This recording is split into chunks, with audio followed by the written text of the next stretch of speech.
안녕하십니까. 간밤에 잘 쉬셨습니까? 네. 오늘 이제 두 번째 시간으로 또 여러분들과 함께 생각해 볼 수 있어서 감사합니다. 우리 오늘 본문 말씀을 두 구절 읽고 두 번째 강의 시작하겠습니다. 마가복음 5장 19절 먼저 읽겠습니다. 마가복음 5장 19절 말씀 찾으셨으면은 우리 함께 읽겠습니다. 시작. 허락하지 아니하시고 그에게 이르시되 집으로 돌아가 주께서 내게 어떻게 큰 일을 행하사 너를 불쌍히 여기신 것을 내 가족에게 알리라 하시니.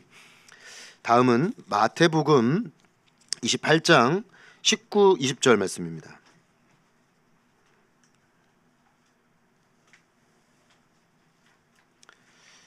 마태복음 28장 19, 20절 읽습니다. 시작.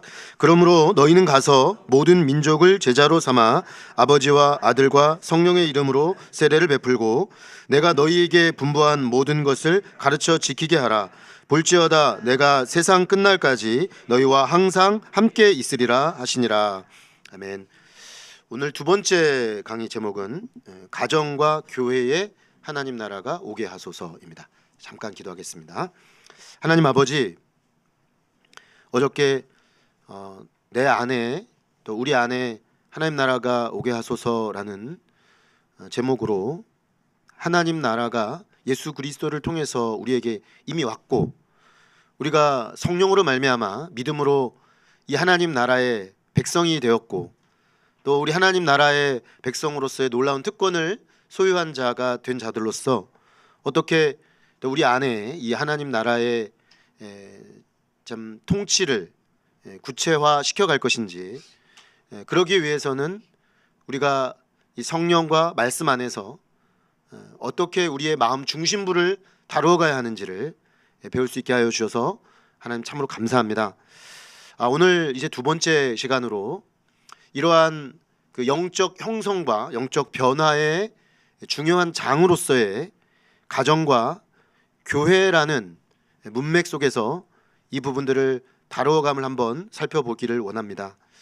하나님, 우리가 그저 일상의 공간으로 또 우리가 신앙생활 하나의 공동체 정도로 가정과 교회를 바라볼 때가 많은데 오늘 공부를 통해서 우리 눈을 열어주셔서 이 자리가 얼마나 중요한 자리이고 우리의 영적 형성과 변화의 핵심적 키에 해당되는 자리인지 또 그 자리에서 어떻게 우리가 구체적인 삶의 변화를 이루어서 예수님을 닮아가고 또 회복해가고 성숙해져 갈 수 있는지 하나님의 지혜를 열어주시기를 간절히 기도합니다. 성령 하나님께서 열어주시고 깨닫게 하시고 또 깊이 터치해 주셔야만 하나님 이 강의가 의미 있는 강의가 될 줄로 고백하오니 성령으로 임재하여 주셔서 저의 입술을 주장하시고 또 참여하는 모든 분들의 마음을 주장하셔서 하나님 하시는 놀라운 일들이 나타나게 하여 주옵시기를 간절히 기도합니다. 이 시간을 주님께 부탁드리오며 예수 그리스도 이름으로 기도드렸습니다. 아멘. 네, 어저께 저희가 첫 번째 강의를 10시 반으로 설정하면 됩니다. 그 강의를 이렇게 나누고 나서 이제 집에 이렇게 들어갔는데 저희 집에서 이제 매일 기도회를 하기 때문에 자연스럽게 강의에 대한 이야기들이 나왔습니다. 근데 이제 자녀 중에 한 명은 매우 그 강의 듣는 내내 막 도전이 돼가지고 불편해져 있는 상태였습니다. 자기 안에 내가 이렇게 봐야 될 것들, 다뤄야 될 것들이 굉장히 많구나. 그래서 굉장히 불편한 마음으로 이렇게 가족 기도회를 참여를 했고요. 또 한 명은 일상 속에서 뭔가 벌어졌어요. 그날 하루 종일 그리고 최근 한 일주일 동안 굉장히 씨름하고 있는 문제가 있었는데 그 문제를 이렇게 나누면서 울컥 해서 또 같이 또 고민하고 왜 그랬을까? 뭐가 하나님이 지금 이 상황에서 어느 부분을, 마음의 어느 부분을 지금 다루려고 하시는 걸까? 뭐 이런 이야기들로 한참을 이야기를 했습니다. 자, 그렇게 하면서 마지막에는 수양의 1강과 2강 사이 1.5강을 함께 가족에서 가족 수양회 한 것 같은 그런 느낌이 들었습니다. 그래서 참 감사한 마음으로 잠자리에 들었었습니다. 근데 제가 참 그 경험을 하고 오늘 강의를 이렇게 다시 준비를 하면서, 오늘 강의가 그거거든요. 그러니까 어저께 우리가 들었던 그 강의 내용을 어디서 다룰 건가? 그것을 다뤄야 될 장이 바로 가정이라는 것이죠. 또 교회라는 것입니다. 그러니까 이 그 그림이 우리에게 잘 그려질 필요가 있겠습니다. 제가 어저께 여러분에게 그 삼각형 그림을 소개해 드렸는데요. 이 삼각형의 바닥에 성령이 있다고 했지 않습니까? 그죠? 그러니까 성령이 우리의 이 영적 형성과 변화의 기본이라는 거죠. 기본. 그러니까 성령이 늘 우리 가운데 함께하지 않으면 이게 안 된다는 거예요. 그래서 성령을 우리의 마음과 삶에 초대할 필요가 있습니다. 뭐 자세한 내용들은 혹시 어제 못 들으신 분들은 꼭 그 영상이 있으니까요. 요즘 시대는 참 좋습니다. 그죠? 영상이 있어서 언제든 다시 돌아가서 들을 수 있거든요. 홈페이지에 올려놓을 생각입니다. 그래서 저는 부탁드리고 싶은 게 반복하시면 좋겠습니다. 반복하셔서 놓치고 있는 것들이 많거든요, 우리가. 그래서 내가 어느 부분을 놓쳤는가 좀 점검하는 도구로 다시 돌아가는 거죠. 근데 많은 경우 우리가 놓치는 게 뭐냐면 이 영적 형성과 변화의 주체로서의 성령을 자꾸만 놓친다는 거예요. 그래서 우리 혼자서 막 열심히 하는 거죠. 또 때로는 아예 자포자기 상태가, 성령께서 하고 계시다라는 것 자체를 내가 아예 생각을 못하고 이제 그냥 포기해버리는, 나에 대해서, 가족에 대해서, 교회에 대해서, 이 세상에 대해서 포기해버린다라는 겁니다. 그런데 그렇지 않습니다. 성령께서 지금도 부단히 일하고 계시기 때문에 우리가 어떻게 이 성령과 보조를 맞추어 갈 것이냐 하는 것이 굉장히 중요하다는 것이죠. 그런데 이제 성령이 하시는데 무엇을 통해 하시는가? 위에 꼭대기, 그 꼭지점 꼭대기에 말씀이 있었습니다. 근데 그 말씀을 제가 설명드릴 때 복음의 말씀이죠. 하나님 나라 복음의 말씀. 하나님 나라 복음의 말씀이란, 다시 한번 설명을 드리면 하나님의 아름다움을 보는 겁니다. 우리가 왜곡돼 있거든요. 하나님에 대한 생각이 왜곡돼 있습니다. 하나님 되게 인색하시다, 뭐 이렇게 생각하는 분이 있어요. 또 하나님 굉장히 편협하시다, 하나님 굉장히 무서운 분이다, 하나님은 굉장히 뭐 물르신 분이다. 나름대로 자기의 경험과 그 어떤 인식론적 틀에 의해서 내가 인식하는 하나님이 있어요. 그러니까 이거를 계속해서 하나님의 복음의 말씀으로, 복음의 렌즈로 자꾸만 바꿔가야 된다는 것이죠. 그 작업이 성령께서 하시는 일입니다. 이 말씀을 사용하셔서 우리 이 안에 그런 변화를 이루어 가신다는 것이죠. 그런데 이 작업이 어디서 일어나는가? 우리 마음에서 일어난다는 것이죠. 우리 마음 중심부에서 일어나고 있기 때문에 이 마음 중심부를 향해서 이 말씀과 성령의 역사를 다루어가는 작업을 할 때만이 진정한 변화가 일어나게 되겠다, 이렇게 설명을 해주고 있는 것입니다. 그래서 제가 이 강의 안에 좀 이렇게 확대를 쫙 더 시켜주시면 좋을 것 같습니다. 그 첫 부분에 보시면은 성령 안에서 하나님의 복음의 말씀으로 나의 이야기를 바꾸어가는 사람들이 바로 우리다라는 것이죠. 그리고 마음을 중심으로 겨냥하는 영혼의 훈련을 진행하는 사람들이다, 이렇게 정의를 했습니다. 근데 중요한 건 이제 이거죠. 이제 삼각형의 마지막 꼭지, 이걸 어디서 할 거냐? 그러니까 마음을 다루는 작업을 하는 1차적 훈련의 장소가 어디냐라는 것입니다. 그것은 가정입니다. 1차는 가정입니다. 그러니까 이걸 가정에서 하지 않고 교회에서 할 수 있습니다. 근데 효과가 많이 떨어지더라고요. 제가 이렇게 보니까, 그러니까 가정에서 다루지 않고 교회에서 하게 되면 굉장히 한 단계 건너오는 그 다룸이 되기가 쉽습니다.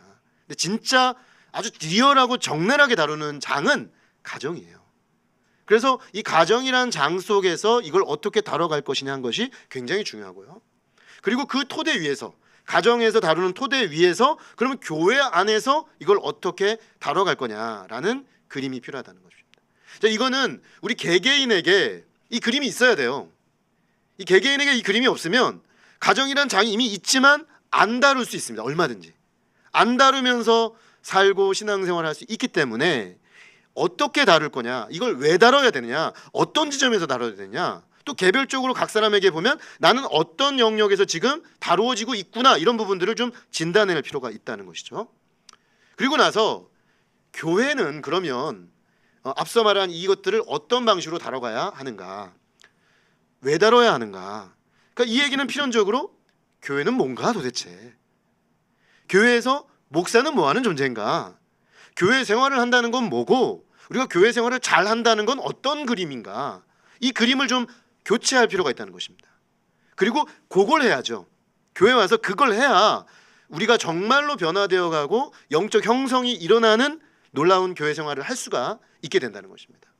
자, 그럴 때 조금 전에 우리가 찬양할 때 우리 천성대 장님께서 기적이 필요하다 그런 말씀하셨는데 제가 100% 동감합니다. 근데 그 기적의 역사를 이루고 가시는 성령의 역사가 일어나는 장으로서의 가정과 교회, 하나님의 그 깊은 만지심 속에서 진정한 기적이 일어나는 역사가 일어나게 된다라는 것입니다. 그래서 결국 우리가 이 가정이 그런 변화와 훈련의 기초 공동체다, 교회가 그런 공동체다라는 것을 오늘 이제 살펴보게 되는 것이죠. 그리고 이제 오후의 강의는 이걸 잘한 공동체는 그런 가정과 교회 공동체 속에서 훈련한 개인과 공동체는 이 하나님 나라를 세상의 각 영역에서 변화시켜가고 변혁시켜가는 자들로 나타나게 될 거라는 거죠.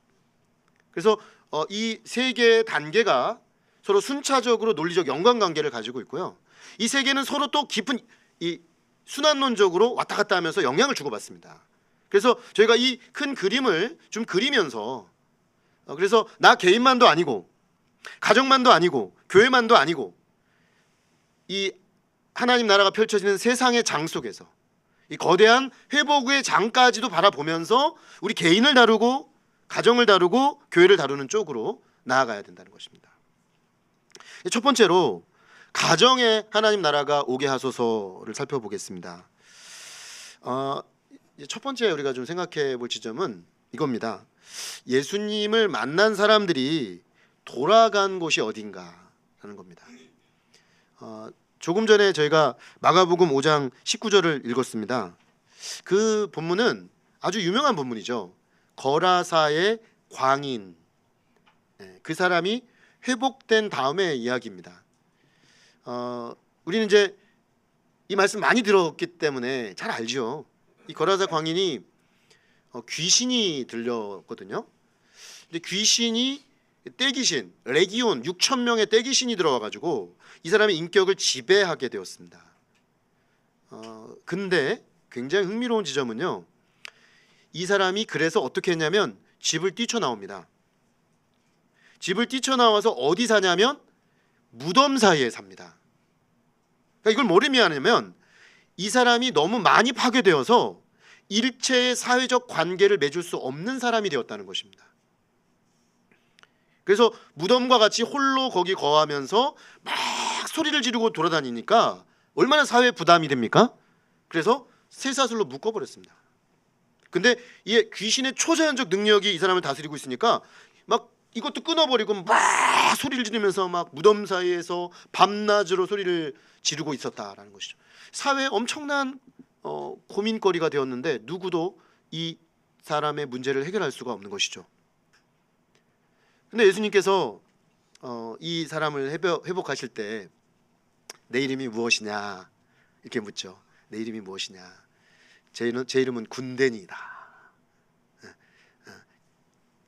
이 정체성이 이중 정체성이 된 거죠. 이게 이상심리, 정신의학적으로 보면 또 진단명이 있죠.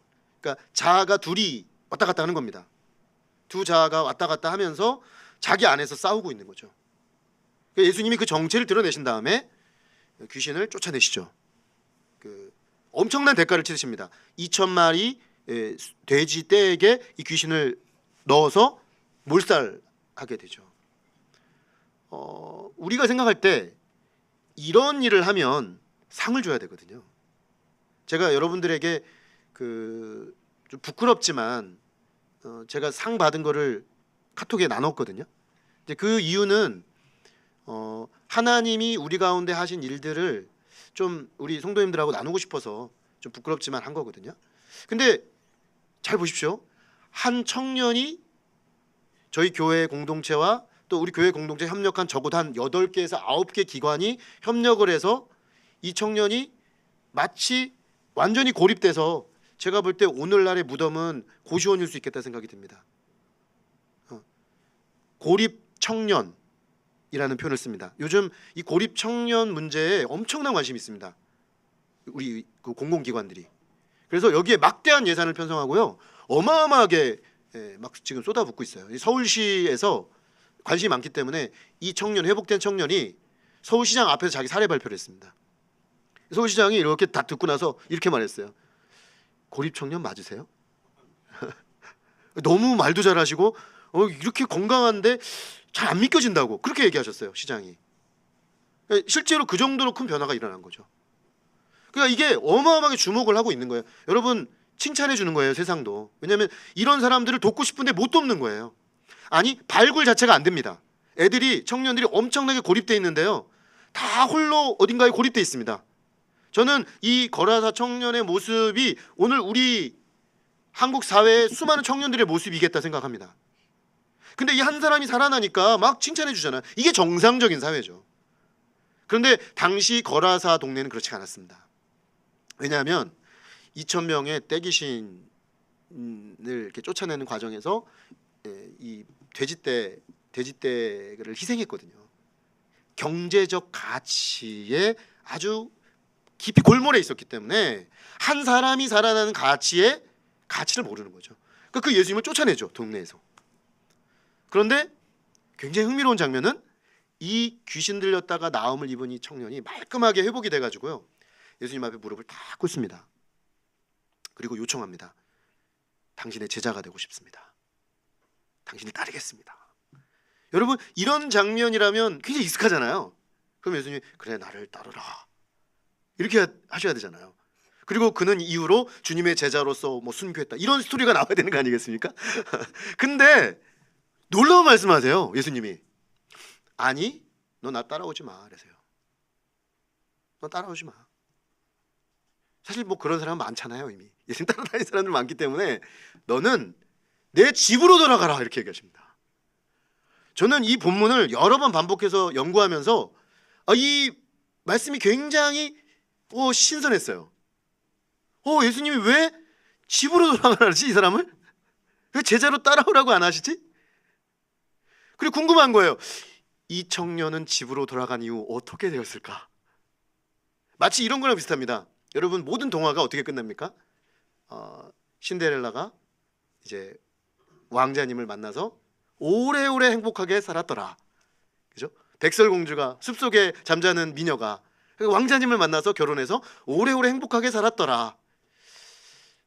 저는 20년 결혼 생활을 한 입장에서 물음표가 계속 생기죠. 정말 그럴까? 정말 오래오래 행복하게 살았을까? 그 가정에서는 어떻게 살았을까? 가정에서 행복했을까? 그들은 부부싸움 안 했을까? 그들은 그들 가운데 있는 문제를 가지고 씨름하지 않았을까? 왜 그 얘기를 안 할까? 동화는 사실은 그때부터가 진짜 중요한 이야기들인데. 근데 마찬가지라는 거죠. 예수님께 나와서 회복된 이 청년이 집으로 돌아갔을 때 과연 그 집에서는 무슨 일이 벌어졌을까? 저는 이게 궁금한 거죠. 그리고 예수님이 집으로 돌려보냈다는 겁니다. 집으로 돌려보냈다는 겁니다. 그래서 종종 이제 저희는 반대로 하게 하시거든요. 예수님 만나면 이제 집을 떠나 꿈토로 들어와서 꿈토에서 이제 특별 훈련을 받아야 된다 이렇게 생각을 하잖아요. 이게 둑이 배체되는 건 아닙니다. 그런데 이게 가정이라는 문맥을 떠나면 안 된다는 거예요. 제가 나중에 깨달았어요. 제가 결혼을 해서 가정생활을 하면서 제가 예수님을 만나고 난 다음에 어머니에게로 돌아가서 어머니와 이 문제를 깊이 다뤘어야 한다는 거를 안 했기 때문에 가정에서 제가 아내와의 관계에 있어서 이 많은 문제가 노출되는 걸 보면서 그래서 집으로 돌아가라고 하셨구나. 제가 이걸 생략해버렸어요.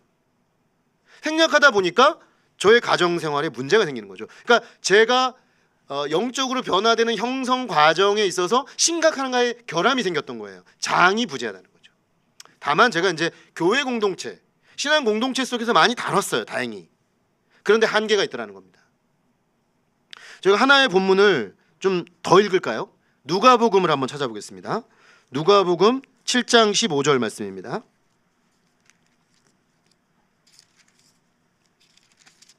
(7장 15절) 101페이지입니다. 신약성경. 같이 읽겠습니다. 시작. 죽었던 자가 일어나 앉고 말도 하거늘 예수께서 그를 어머니에게 주시니. 이 장면은 나인성의 과부가 그 아들을 잃었습니다. 죽었습니다. 과부의 독자였던 것 같습니다. 세상에 성경에서 제일 불쌍한 세 부류의 사람을 하나님이 특별히 관심 갖고 보시는 약자를 고아, 과부, 나그네 이렇게 보시지 않습니까? 근데 과부니까 이 여자는 이미 굉장히 사회적 약자죠. 그래도 이 여자에게 소망은 아들이 있었다는 겁니다.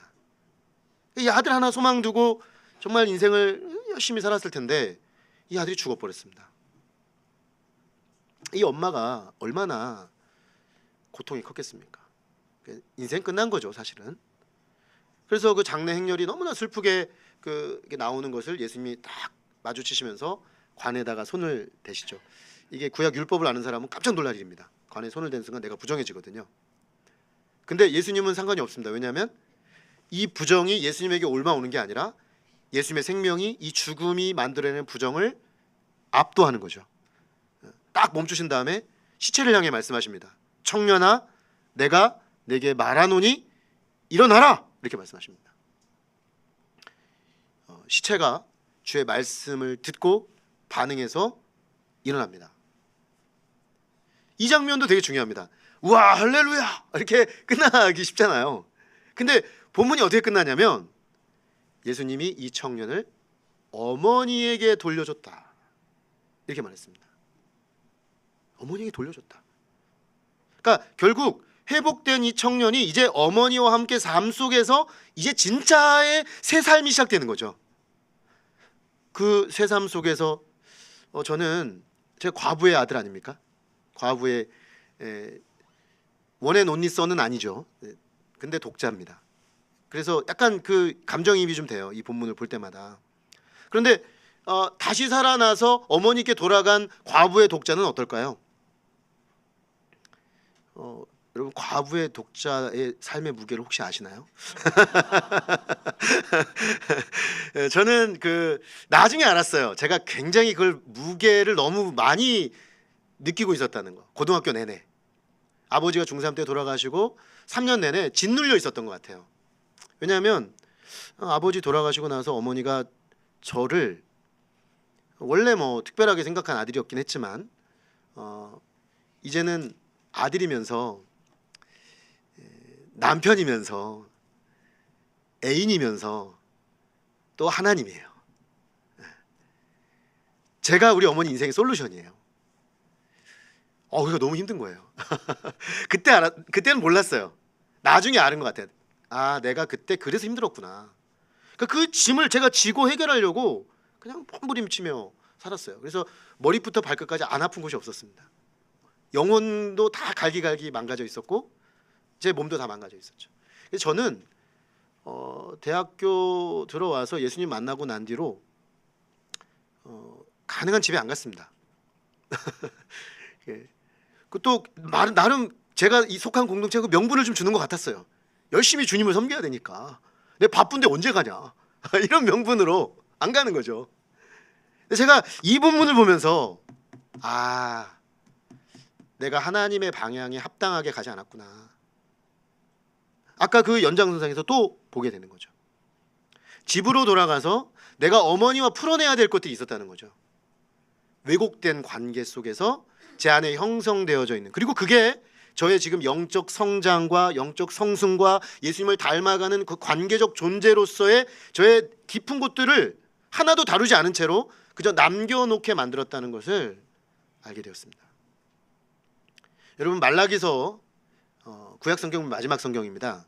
그 말라기서 마지막 성경에 보면 세례 요한이 와가지고 그 곧 도래할 하나님 나라를 바로 앞에서 나팔수처럼 외친 사람이지 않습니까?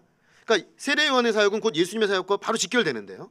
하나님 나라를 가져오는 세례 요한과 예수님의 사역의 결과를 이렇게 말합니다. 말라기 4장 6절인데요. 제가 읽어드리겠습니다. 그가 아비의 마음을 자녀에게로 돌이키게 하고 자녀들의 마음을 그들의 아비에게로 돌이키게 하리라. 하나님 나라의 회복의 역사는 아버지의 마음을 자녀에게로 돌이키게 하고요, 자녀의 마음을 아버지에게로 돌이키게 한다는 거예요. 집 나간 아버지를 돌아오게 하는 게 하나님 나라 역사라는 겁니다. 우리 한국의 아버지들은 제가 볼 때 다 집 나간 아버지들이 많아요. 아버지의 역할을 밖에 나가서 돈 열심히 벌어와서 가족 부양하는 것으로 한정해 놓고, 그거를 본인도 그렇고 가족들도 그렇고요. 뭐 벌써 몇 년 된 얘기인데 굉장히 슬픈 얘기죠. 그 이제 만화에 이렇게 커트처럼 나온 이야기인데, 그러니까 어떤 아이가 집에서 이제 냉장고를 이렇게 열으니까 막 좋은 게 있는 거죠. 이렇게 하나씩 이렇게 이제 꺼내 먹으면서 너무 행복해하는 거예요. 그러면서 이게 난 너무 좋아. 이게 난 너무 좋아. 이렇게 말을 하는 거예요. 그러다가 애가 문득 이런 말을 하는 거예요. 우리 아빠는 이렇게. 그러면서 걔가 그런 말을 해요. 그 커트 만화에서 우리 아빠는 도무지 어디에 쓰는 존재인지 알 수가 없네. 이렇게 말을 해요. 그러니까 아빠가 얘가 그렇게 잘 먹고 잘 살도록 하려고 밖에 나가서 그 죽어라고 뼈 빠지게 일한 거 아니에요.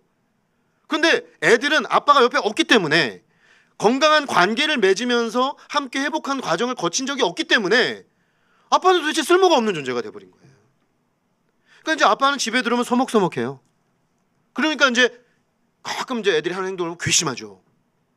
내가 애들을 위해서 이렇게 애를 쓰고 살았는데 나를 이렇게 대접해? 그러니까 이제 아빠가 가만히 있다가 한마디 하는 거죠.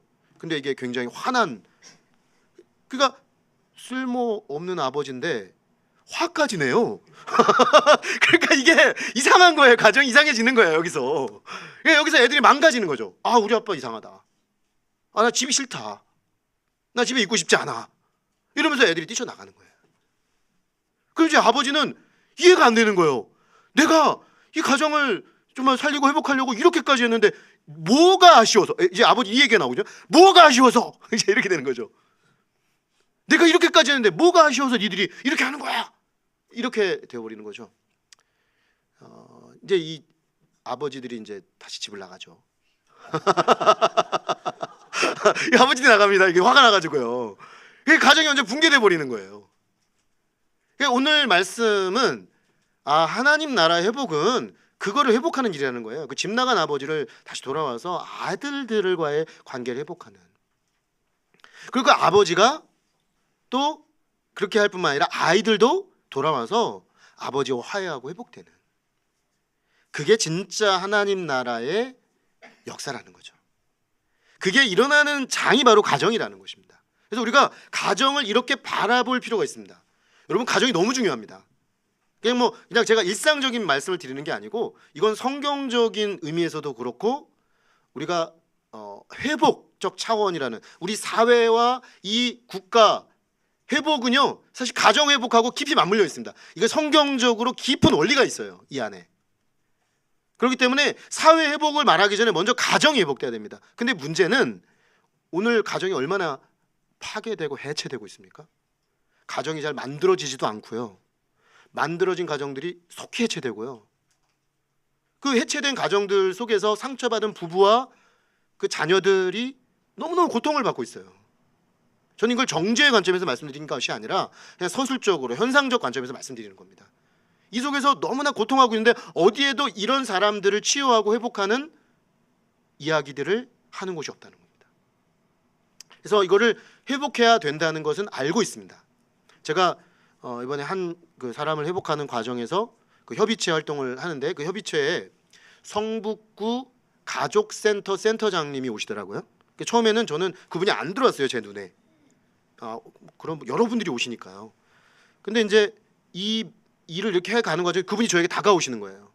목사님, 정말 귀한 일이라고 생각이 든다고 이렇게 얘기를 하시면서 본인들이 지금 어떤 일을 하고 있고 여기 성북구 가족센터는 고려대학교 라이시움 안에 들어와 있습니다. 거기 빌려가지고 거기서 이제 일을 하고 있는데 그래서 굉장히 가까운 데 계신 거죠. 그래서 그분들이 하시는 일을 쭉 얘기를 하시는데 우리 사회의 이 가족의 회복 문제를 다루는 구에서 설립한 기관이더라고요. 그러면서 협력하고 싶습니다. 이렇게 얘기하시더라고요. 같이 좀 할 수 있으면 좋겠습니다. 저희 교회도 이제 센터를 곧 세우게 되거든요. 우리 하이패밀리에서 제안이 들어왔습니다. 그래서 아마 2, 3월쯤에 현판식을 하게 될 것 같아요. 일단 뭐 아무것도 사무실도 없고 아무것도 없지만 현판부터 달아놓고 시작하는 거죠. 그래서 더 패밀리 플러스 센터. 나름 이게 영감을 받은 이름입니다. 더 패밀리 플러스 센터 세워서 그러니까 민간과 국가기관, 공공기관이 협력하면서 회복하는 일을 해야겠다. 상호적으로 협력하면서 해야겠다. 이런 생각을 하게 되는 것이죠. 그러니까 이런 결론에 이르게 된 것은 사실은 하나님 나라의 회복의 역사에 있어서 가족, 가정이 얼마나 중요한 위치를 차지하고 있는지를 발견하면서 이거는 우리의 사역으로 하나님 나라 사역으로 풀어내야 될 아주 필수적 영역이다라는 인식에 이뤘기 때문에 그렇게 된 것이죠. 그리고 제가 이제 아내를 막 옆에서 충동질 해가지고 공부하라고 이번 학기 제가 가족 치료의 과목을 들었습니다. 근데 저 너무 재밌는 거예요. 그래서 이거를 좀 전문적으로 공부해야 돼. 저는 목회하고 제가 지금 하고 있는 공부도 소화를 못 해가지고 시간이 부족한 상태라 이것까지는 못 하겠는 거예요. 그래서 아내가 좀 더 했으면 좋겠다. 전문적으로 박사 공부 좀 하라고 제가 계속 막 등 떠밀어 가지고 이번 이제 연도에 시작을 합니다. 그래서 좀 더 전문성을 가지고 우리 교회부터 시작해서 우리 적어도 저는 성북구 50만을 책임지는 센터가 되면 좋겠습니다. 우리 더 패밀리 센터가 우리 교회를 넘어서 적어도 이 성북구 50만 명의 사람들의 가족 공동체를 회복하는 일에 쓰임받는 비전을 가지고 교회가 하나님 나라의 관점을 가지면요 교회 안에 한정되지 않습니다. 왜냐하면 영역 선교라는 게 열리기 시작하거든요. 그래서 이 세상의 문제를 해결해가는 센터로서의 교회가 되어야 된다는 거죠. 이제 그걸 하려면 먼저 우리가 회복돼야 되겠죠. 먼저 우리 가정이 회복돼야 되겠죠. 먼저 우리 교회가 회복돼야 되겠죠. 그래서 그 건강한 회복된 사람들이 세상의 회복의 공동체로 나가야 된다는 것입니다. 저는 제 결혼 생활이 이제 20년 됐습니다. 20년 좀 넘었는데요. 지난 20년을 제가 어떻게 평가하냐면 하나님이 긍휼히 여기신 역사였다. 하나님이 저를 긍휼히 여기셔서 예수님 없는 20년 동안 파괴된 가정, 역기능적 가정 속에서 여기저기 문제투성이인 나를 은혜 안에서 아내와의 관계 속에서 회복하신 여정이었다. 생각하면 너무 감사하죠. 제 인생을 돌이켜보건대 이 하나님의 은혜로 이 가정을 이루고 가정 속에서 하나님이 저를 다뤄오신 이것이 최고의 감사 제목입니다. 그리고 요즘 좀 알겠어요. 목회가 뭔지, 사람을 회복한다는 게 뭔지, 하나님 왜 가정을 세웠고 왜 교회를 세웠는지 이제 조금 어렴풋이 알기 시작한 것 같아요. 그러니까 우리가 이 장으로서의 가정의 재발견이 아주 절실하게 필요하다라는 것입니다. 그래서 회복된 사람이 돌아가야 할 곳 그 가정, 그리고 그 회복된 사람이 돌아가서 그 거라사 광리 돌아가서 어떻게 했습니까? 자기에게 일어난 일을 그 가족들과 함께 그 동네 사람들에게 말합니다. 그러니까 거라사 회복센터가 된 거예요. 이 거라사 회복된 청년의 집이 우리 모두의 가정이 그렇게 돼야 된다는 것입니다. 하나님은 그런 비전을 가지고 우리 한 사람 한 사람 부르시고 회복하는 일을 하고 계시다라는 것입니다.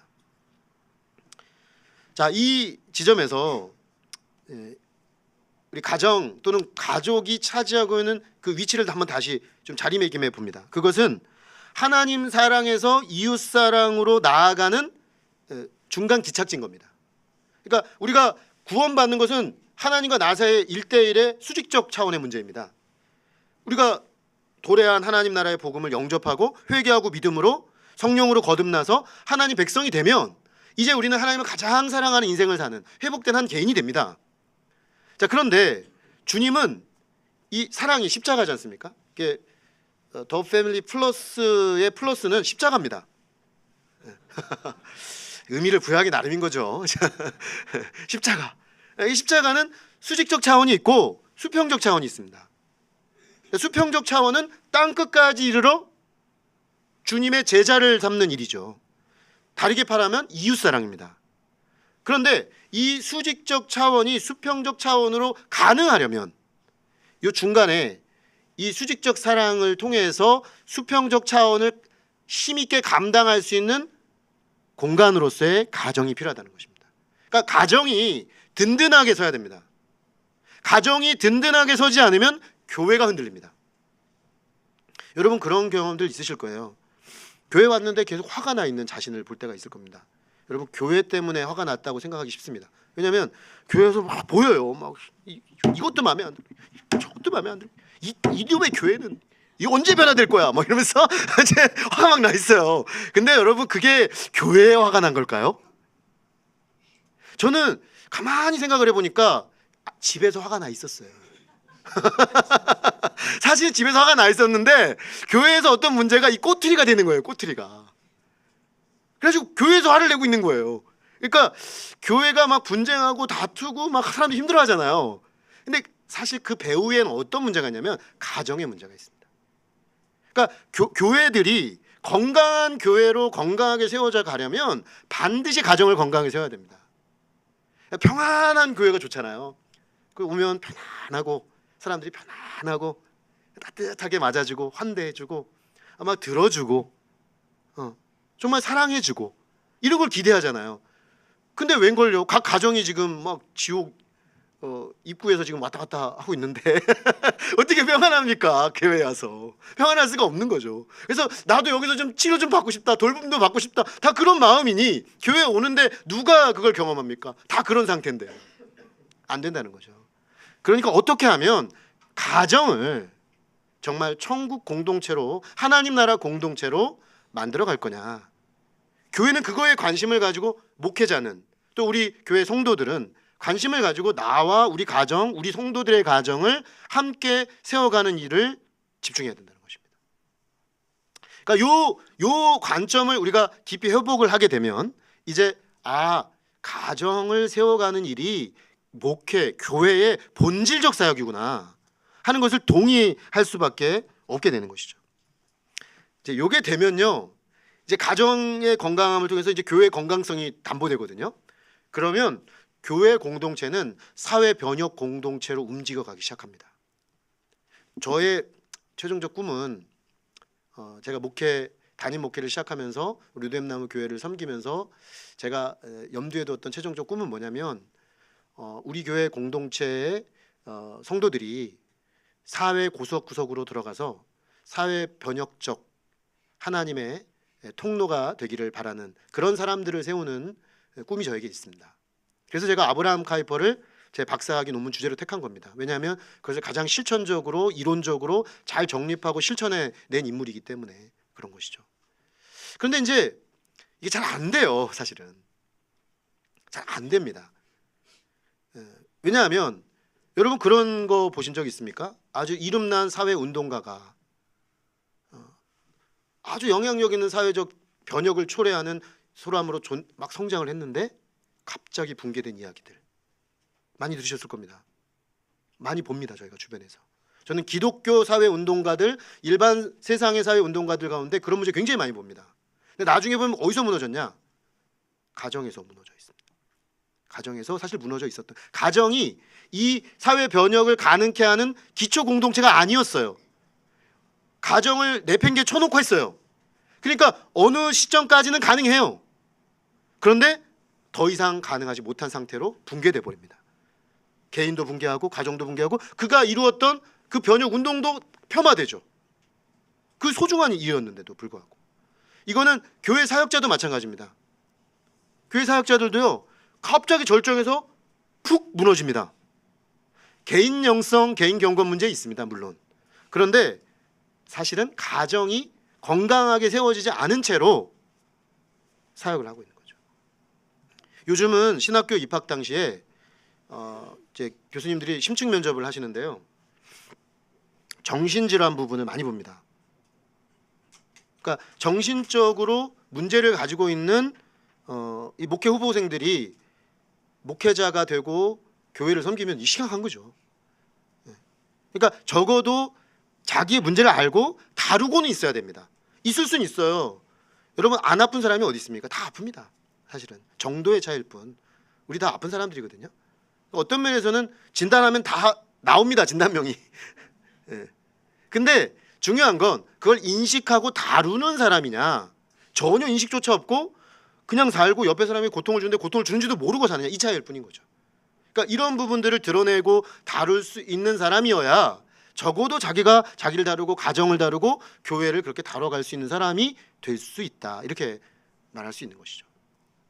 그래서 우리는 사회를 변혁한다, 사회 운동을 한다, 다르게 말하면 빛과 소금이 된다는 거죠. 빛과 소금이 되고 사회 변혁을 하는 사람이 되기 위해서는 먼저 이 가정에서 그것을 경험해야 돼요. 가정에서 이 변혁이 가능하구나, 나와 우리 가정이 바뀌는 게 가능하구나.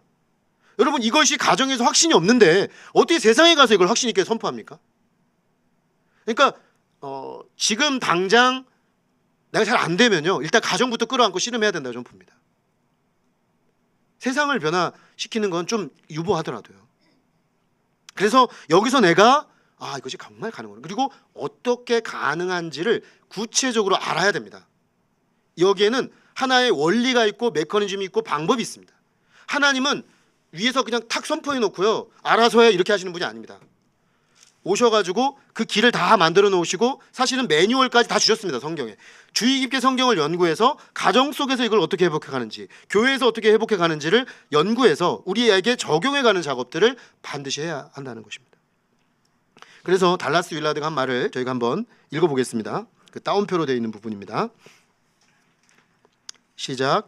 진정한 사회 운동가는 지극히 평범한 관계 속에서도 예수 그리스도의 제자의 삶을 살아가는 사람이라네.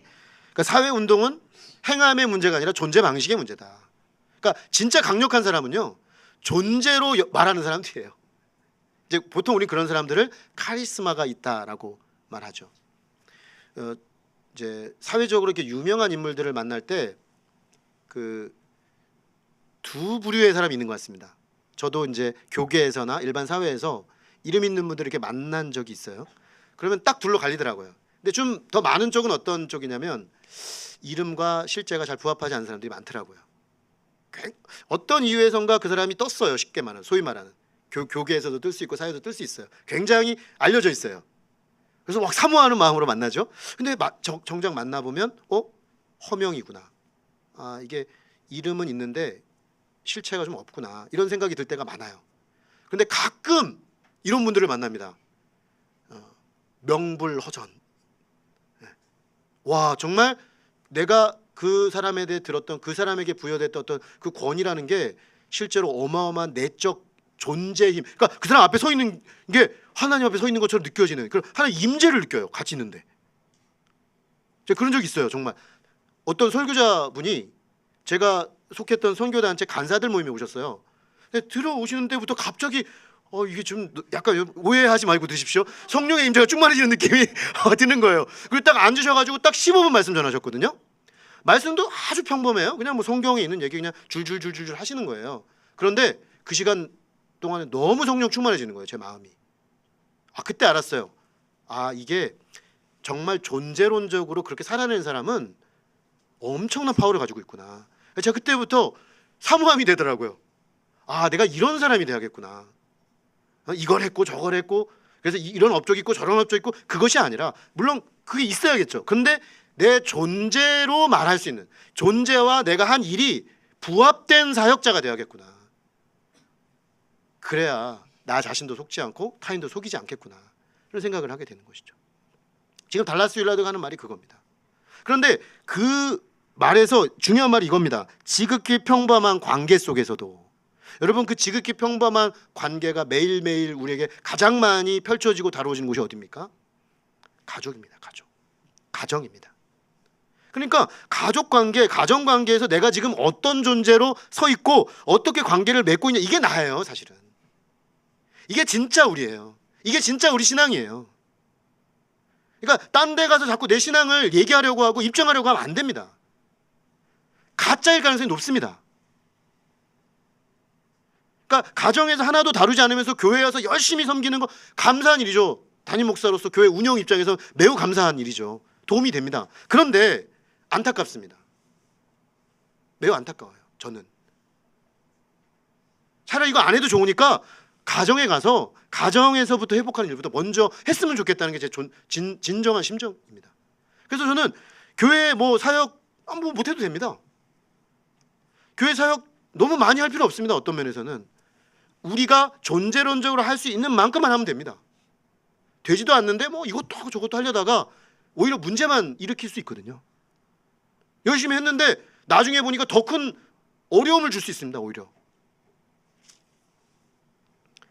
우리가 그 점에서 보면 이 장으로서의 가족, 그래서 이 가정이 결국 이런 그림을 같이 그려가면 좋겠습니다.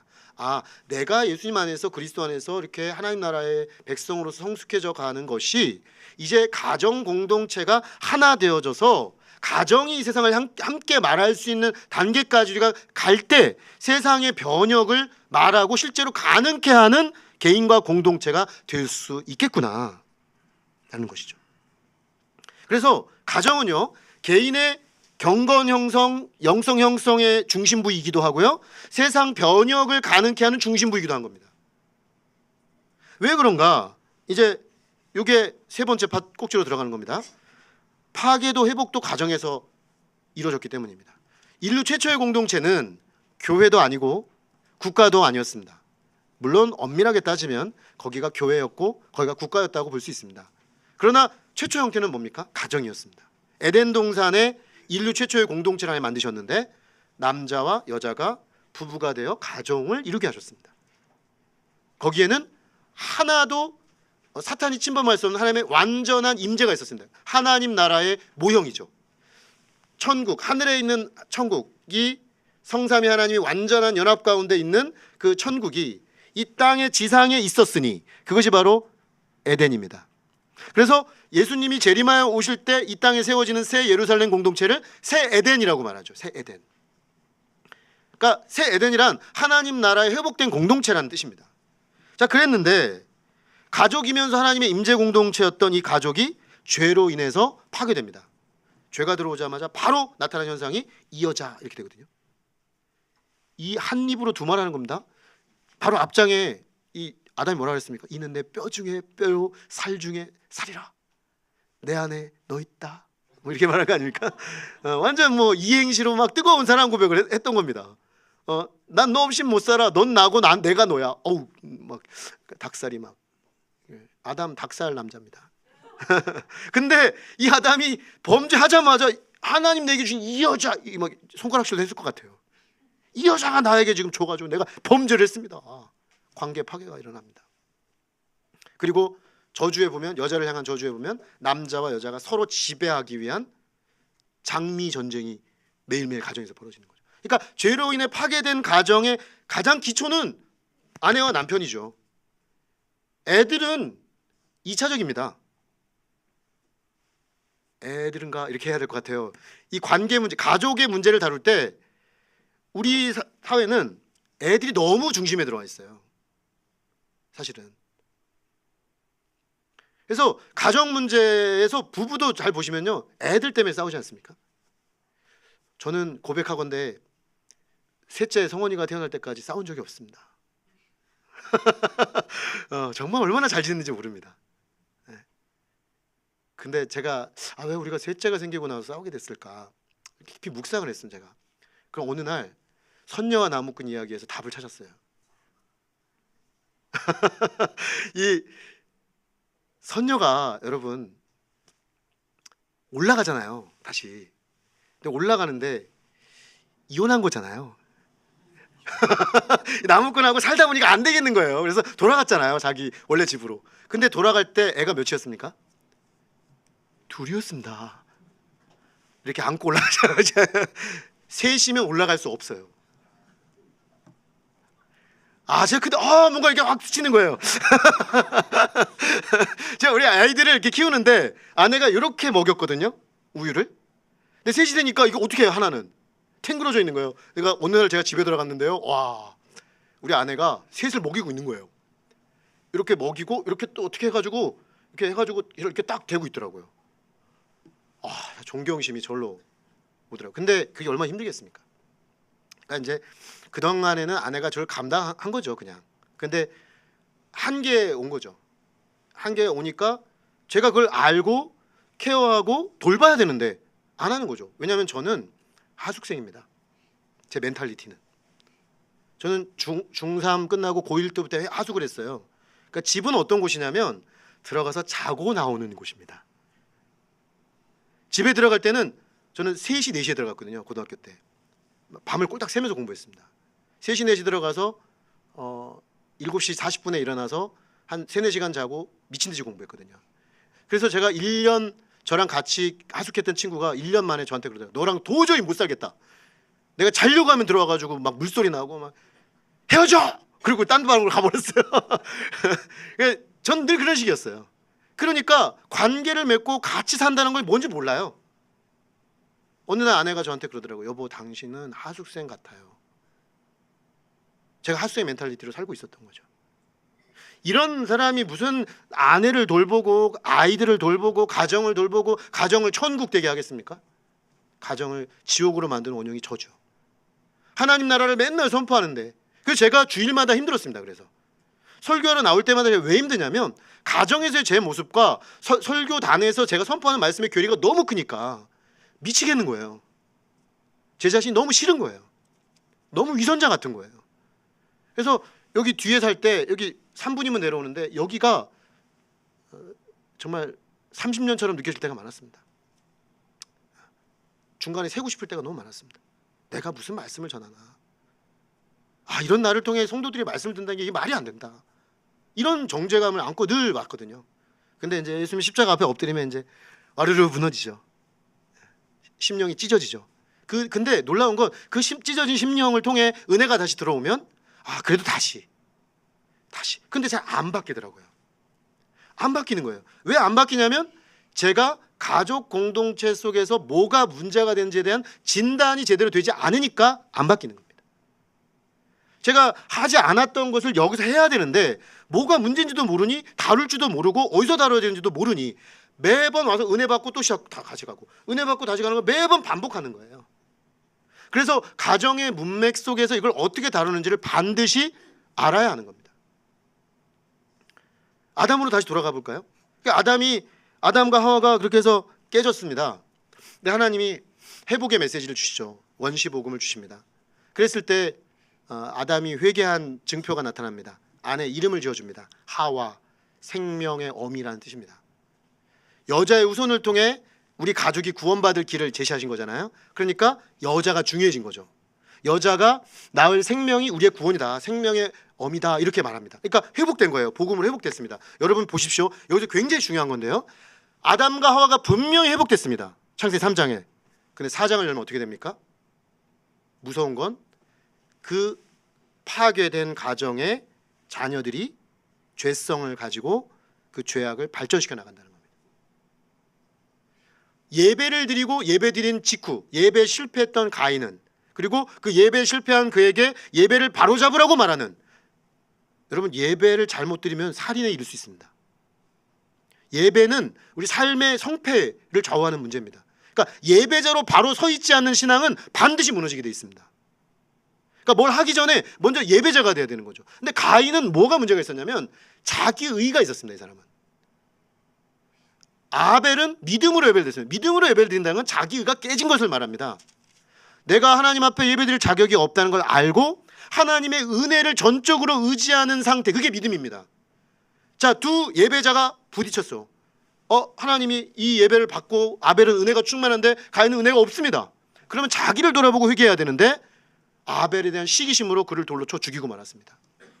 엄청난 사건이 벌어진 겁니다. 인류 최초의 살인사건이 가정에서 존속 살해가 일어난 것입니다. 여러분 이게 바로 가정 문제가 모든 문제의 출발일 수밖에 없다는 걸 보여주는 겁니다. 회복의 여정이 시작되었지만 깨어진 가정의 문제는 여전히 그대로 있고 어떻게 됩니까? 가인은 회개를 거절하고요. 집을 떠납니다. 이 회복된 아담 가정을 떠나버리고요. 에덴의 동쪽에 노성을 짓고 거기에 성을 쌓고 자기만의 성을 만듭니다. 그리고 그의 후손 라멕은 하나님 없는 죄악된 문명에 건설을 하고 막 자랑을 하는 상태가 됩니다. 그 문명은 파괴된 가정들로 점철되어 있습니다. 아내를 둘로 취하죠.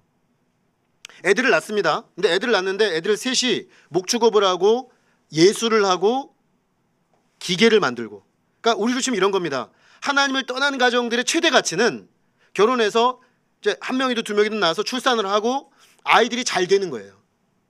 세상에 기여를 하고 문명을 낳고, 그래서 우리 집안의 자랑이 되는 거예요.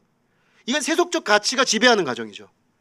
여러분, 그런데 이 가정이 이렇게 쭉 가는데 5장으로 딱 전환하는 그 시점에서 하나님이 아벨에 셋을 주십니다.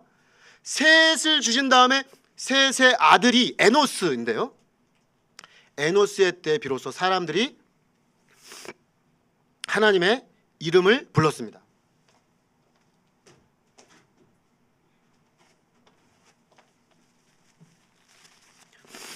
하나님의 이름을 불렀다는 건 뭐냐면 예배 공동체로 회복됐다는 거죠.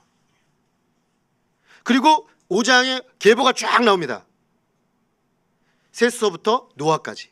그러니까 세상은 이렇게 해서 타락하고 멸망하는 쪽으로 가는데요, 이 세상을 구원하는 그 줄기가 셋, 에노스, 예배 공동체가 이어지는 공동체를 통해서 결국에는 노아를 통해 세상을 구원하는 소망이 온다는 거죠. 이게 앞으로 전개되는 세상 역사의 축소판입니다. 세상은 결국 두 부류의 가정이 있는 겁니다. 두 개의 가정이 있는 겁니다. 그러니까 오늘 우리 가정을 들여다볼 때 우리의 가정은 가인의 라멕의 가정에 가까운지, 이 계보에 있는 가정에 가까운지, 애 낳아가지고 세상에 잘되게 해가지고 자랑되고 기쁘고 끝? 그건지, 아니면 어찌하든가 이 죄로 인해 타락해가는 세상에서 예배하는 하나님의 공동체로 세워져서 내가 그렇게 살 뿐만 아니라 내 자녀도 그렇게 살고 그 자녀의 자녀까지 그렇게 살아내는 공동체를 만들어서 이 세상을 구원해내고 살려내고 죄를 멈추게 하고 하나님의 회복에 동참하는 하나님 나라 공동체로 세울 것인지, 여러분 오늘 결정하셔야 됩니다. 결정하셔야 됩니다. 오늘 여러분들의 가정에 가는 최종 목적지가 어딘지 그걸 한번 보십시오. 내가 그냥 관념적으로 생각하는 것 말고 정말로 생각하는 거. 우리 가정이 다른 건 잃어버려도 난 이거는 절대 타협할 수 없어, 이것만이 우리의 제일 중요한 가치야 라고 정말 고백할 수 있는 그런 가정으로 세워져 있는가 내가. 이게 안 되면요 많이 흔들리실 겁니다. 우리 사회가 많이 흔듭니다, 기독교 가정들을. 그래서 수많은 가정들이 무너집니다, 이 계승에서. 여러분, 회복된 노아가 나왔지만 또 죄의 문명은 또 시작되죠. 어제 말씀드린 것처럼요, 바벨탑 쌓습니다. 근데 그 바벨탑을 쌓은 고기 바로 중심지, 바벨론 문명의 중심지 갈대아 우르에서 하나님은 아브람 한 사람 셈족 가운데 불러냅니다. 그리고 창세기를 보시면 아브람, 이삭, 야곱 3대를 보셔야 됩니다. 저희가 왜 3대 예배라고 하냐면 3대 신앙 계승이 가야 신앙이 지속 가능성을 갖습니다. 그러니까 지금 여러분들이 1세대시면 내 손자가 신앙으로 결혼해서 신앙의 자녀를 낳는 것까지 봐야 이 땅에서 나의 소임이 끝나는 겁니다. 그러니까 결코 포기하시면 안 됩니다. 아직 갈 길이 멀거든요. 지금 잘 되고 있다고 너무 안심할 것도 아니고 지금 안 되고 있다고 절망할 것도 아닙니다. 아직 끝나지 않았습니다. 우리가 여기 왜 있는 겁니까? 우리가 여기 왜 있는 겁니까? 창세기 5장은 말합니다. 사람이 결혼해서 애를 낳고 살다가 죽었더라. 끝. 성경은 인생을 그렇게 요약합니다. 살다가 애 낳고 죽었더라. 여러분 가만히 생각해 보면요, 단순한 게 진리예요. 그렇지 않습니까? 저희가 결국 살다가 낳다가 죽는데 그러면 뭘 낳고 죽을 거냐? 우리 가정은 어떤 가정으로 남겨질 거냐? 이 문제라는 거죠. 결국 사활을 자원은, 가정에 있어 사활을 자원하는 문제는 바로 이 문제이기 때문에 이 문제에 대해서 우리에게 있는 도전은 다 있죠. 저에게도 지금 현재 많이 있습니다. 여러분 각 가정에도 다 있으십니다. 그런데 이 지점에서 나의 개인의 성화뿐만 아니라 이 가정 공동체가 이 세상 구속사 속에서 가지고 있는 위치에 있어서 나는 어떤 지금 작업을 해야 하는지에 대한 문제의식을 가져야 된다는 거죠. 하나님이 아브라함, 이삭, 야곱을 이렇게 회복해 가시는데요. 다 문제 가정이죠, 여러분. 아브라함은 자기 아내를 누이라고 속입니다. 이 사람은 아주 골수의 아주 두려움 증세를 가지고 있는 사람입니다. 세상이 자기를 해야 할지 모른다는 아주 원초적 두려움을 가지고 있습니다. 가는 데만 자꾸 속여요. 거짓말을 합니다. 그리고 애 낳는 문제 때문에 하가를 들이죠. 가정이 풍비박산이 나죠. 가정 문제가 계속 있었다는 겁니다. 그러니까 애를 낳습니다. 근데 이제 너무 늦게 늙음하니 애를 낳다 보니까 이 아이가 너무 소중한 거예요. 그래서 어머니가 또 이렇게 소중하게 키우다가 이삭을 두고 일찍 돌아가시죠. 나중에 아내를 구하는 과정을 보면요, 이삭은 전혀 개입하지 않습니다. 이거는 이제 긍정적 측면에서 보면 아브라함이 주도적으로 하나님 나라의 계승을 염두에 두고 아들 결혼을 봤다라는 이야기인데, 또 다른 면에서는 이삭이라는 사람은 굉장히 소극적인 사람이 되었다는 것을 의미합니다. 두 가지 요인이 있다고 봅니다. 부모와의 관계에서 과보되었을 가능성이 있다라는 거 하나하고, 청소년기에 큰 상처를 입었죠. 청소년기에 아버지가 칼 들고 자기를 죽이려고 했습니다. 여러분 생각해 보십시오. 청소년기인데, 사춘기인데 이미 제정신이 아니잖아요, 사춘기 때. 근데 거기 칼 들고 아버지가 또 이게 쭉 죽이려고 했으니까 얼마나 상처를 입었겠습니까? 그러니까 극단적 소극성, 그리고 그걸 수용했어요. 또 이삭은 그게 신앙이 있어서 수용했을 가능성도 있지만 어떤 자포자기 체념적 요소도 있을 수 있습니다. 그러니까 신앙이라는 이름이 그런 식으로 되었을 수 있기 때문에 이삭이 그 이후에 보이는 행동을 보면요, 또 아내를 만납니다. 리브가 여걸이죠. 만나도 또 그렇게 만나요. 그 성경에 이렇게 되어 있습니다. 이삭이 결혼했을 때 어머니 돌아가신 이후에 마음의 그 빈 공간, 상처를 리브가를 통해 채웠더라. 이게 좋은 메시지이기도 하지만 또 한편으로 또 생각드는 점이 있는 거죠.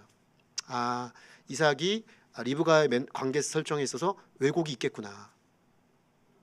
건강한 관계가 아니었겠구나. 실제로 나중에 보시면요, 리브가가 이삭 속여 먹죠. 그리고 자기가 원하는 아들에게 계승되게 하려고 막 사기칩니다. 이 집이, 그러니까 이삭은 완전 유명무실화된, 그러니까 리브가는 굉장히 자기주도적이고요. 안타깝게도 리브가 집안은 또 완전 서로 속이는 집안이에요. 이게 참 그러니까 이게 믿음의 가정이야? 뭐 이렇게 되는 거죠. 근데 성경은 얼마나 정직합니까? 얼마나 정직합니까? 이쪽 집안 다 문제예요. 그 믿음의 집안이라고 하는데 거기 최고 결정체가 누굽니까? 야곱입니다. 얘는 정말 문제덩어리예요. 그게 문제덩어리여가지고 이 야곱이 저기 돌베개 베고 자서 하나님 만나요. 근데요, 하나님의 사람이 아니에요. 하나님이 20년 동안 굴리십니다. 20년 동안 너무 세요. 야곱은 세도 너무 세. 그러니까 하나님이 얘보다 더 센 라반에게 붙여요. 라반에게 그냥 엄청 고생하죠. 맨날 뛰잖아요. 우리 딸이 알바 그 사장이 좀 부당하게 해가지고 너무 마음이 저 아프거든요. 저랑 아내가 막 계속 분노해주고 있어요. 그만둬! 막 이러잖아. 왜 그런 나쁜 사람이 있어? 막 이러거든요. 약간 떼먹는 것도 너무 화가 나는데 완전 다 뗐잖아요. 14년 동안. 얼마나 당한 겁니까? 야곱 진짜 많이 당했어요. 그러니까 많이 깎였겠죠. 근데 하나님이 끝이 아니에요. 부인이 넷이에요. 여자들이 야곱의 잠자리 가지고 거래를 해요. 그래서 애들이 12명이 태어나요. 완전 엮이는 가정이죠. 완전 엮이는 가정. 그 엮이는 가정에 그 엮이는을 한 몸으로 가지고 태어난 아이가 요셉입니다. 아빠가 사랑한 아내 아들이죠. 그러니까 이 스토리를 가족 치료, 가족 회복의 관점에서 보면요, 야, 이거 소망이 있겠어? 이 가족이? 이 가족을 통해서 여자의 우선이 오고 세상을 구원하는 가족이 되겠어? 이 가정이? 이런 생각이 듭니다. 근데 놀랍지요. 하나님이 그 야곱을 변화시키십니다. 이스라엘로. 그 센 야곱을, 그 문제투성이 야곱을, 양가의 문제를 온몸으로 가지고 있는 야곱을 변화시키시고요. 그가 마지막에 끝날 때쯤에 그 이집트 왕 바로 앞에 와가지고 몇 년 사셨습니까? 이러면서 나 130몇 년 살았는데 험악한 삶을 살았습니다. 이럽니다. 그러니까 그 험악한 삶을 살면서 내면이 성화되고, 특별히 그 가정 속에서요, 부단히 다뤄진 거죠. 얼마나 고통을 받았습니까? 자기 아들이 죽었어요. 요셉이 죽은 걸로 알고, 짐승에 찢겨 죽은 걸로. 근데 알고 봤더니 이 형제들끼리 미워하고 시기해가지고 죽인 거예요. 원인은 자기가 편애했기 때문이에요.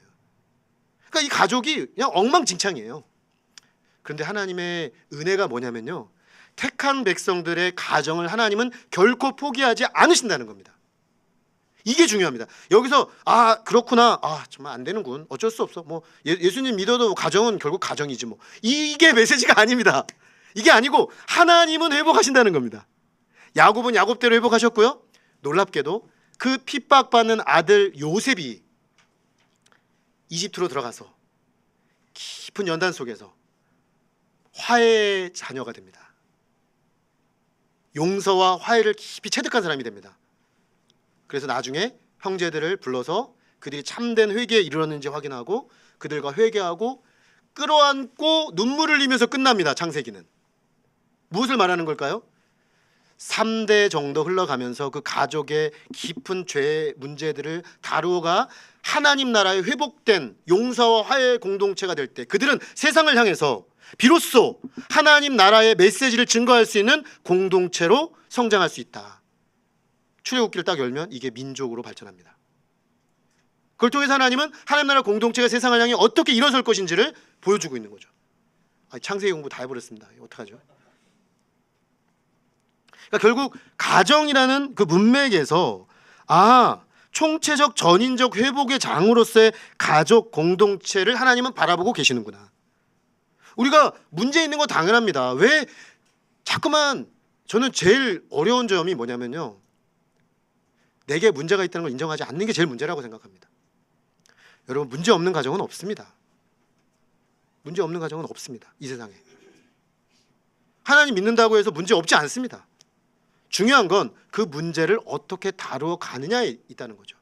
현재적으로 그걸 어떻게 다루어 갈 것이냐. 그래서 어느 지점에서 내가, 나와 아내와의 관계가, 나와 자녀와의 관계가, 우리 자녀들의 형제 관계가, 또 우리가 이렇게 된 원가족은 또 왜 이런지 총체적으로 그림을 그려봐야 한다는 것이죠.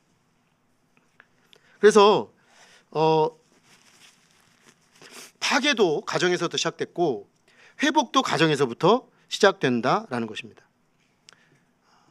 이제 그 영적 형성과 변화의 과정의 관점에서 바라본 가족으로 넘어가겠는데요. 이런 말을 씁니다. 홈 스위트 홈. 홈 스위트 홈. 제가 가족 이 단어를 고민해봤습니다. 가정이라고 할 때는 홈이죠. 가족은 패밀리입니다. 근데 이제 홈이라고 했을 때 뭔가 좀 따뜻한 그 정원이지 않습니까? 그 가족들이 모여있는 따뜻한 정원 속에서 뭔가를 나누는, 가족이라고 했을 때는 뭔가 좀 같이 좀 밥을 먹는, 우리 말로는 식구죠. 식구. 같이 밥을 먹는 밥상 공동체, 이런 이야기들이 이제 떠오릅니다.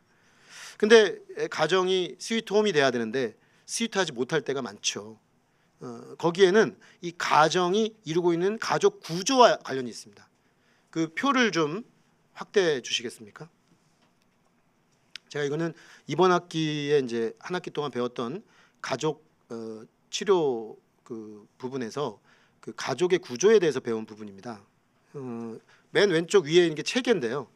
가족은 하나의 거대한 유기체다. 체계를 가지고 있다는 거죠. 근데 이 가족에는 하위 체계가 있다.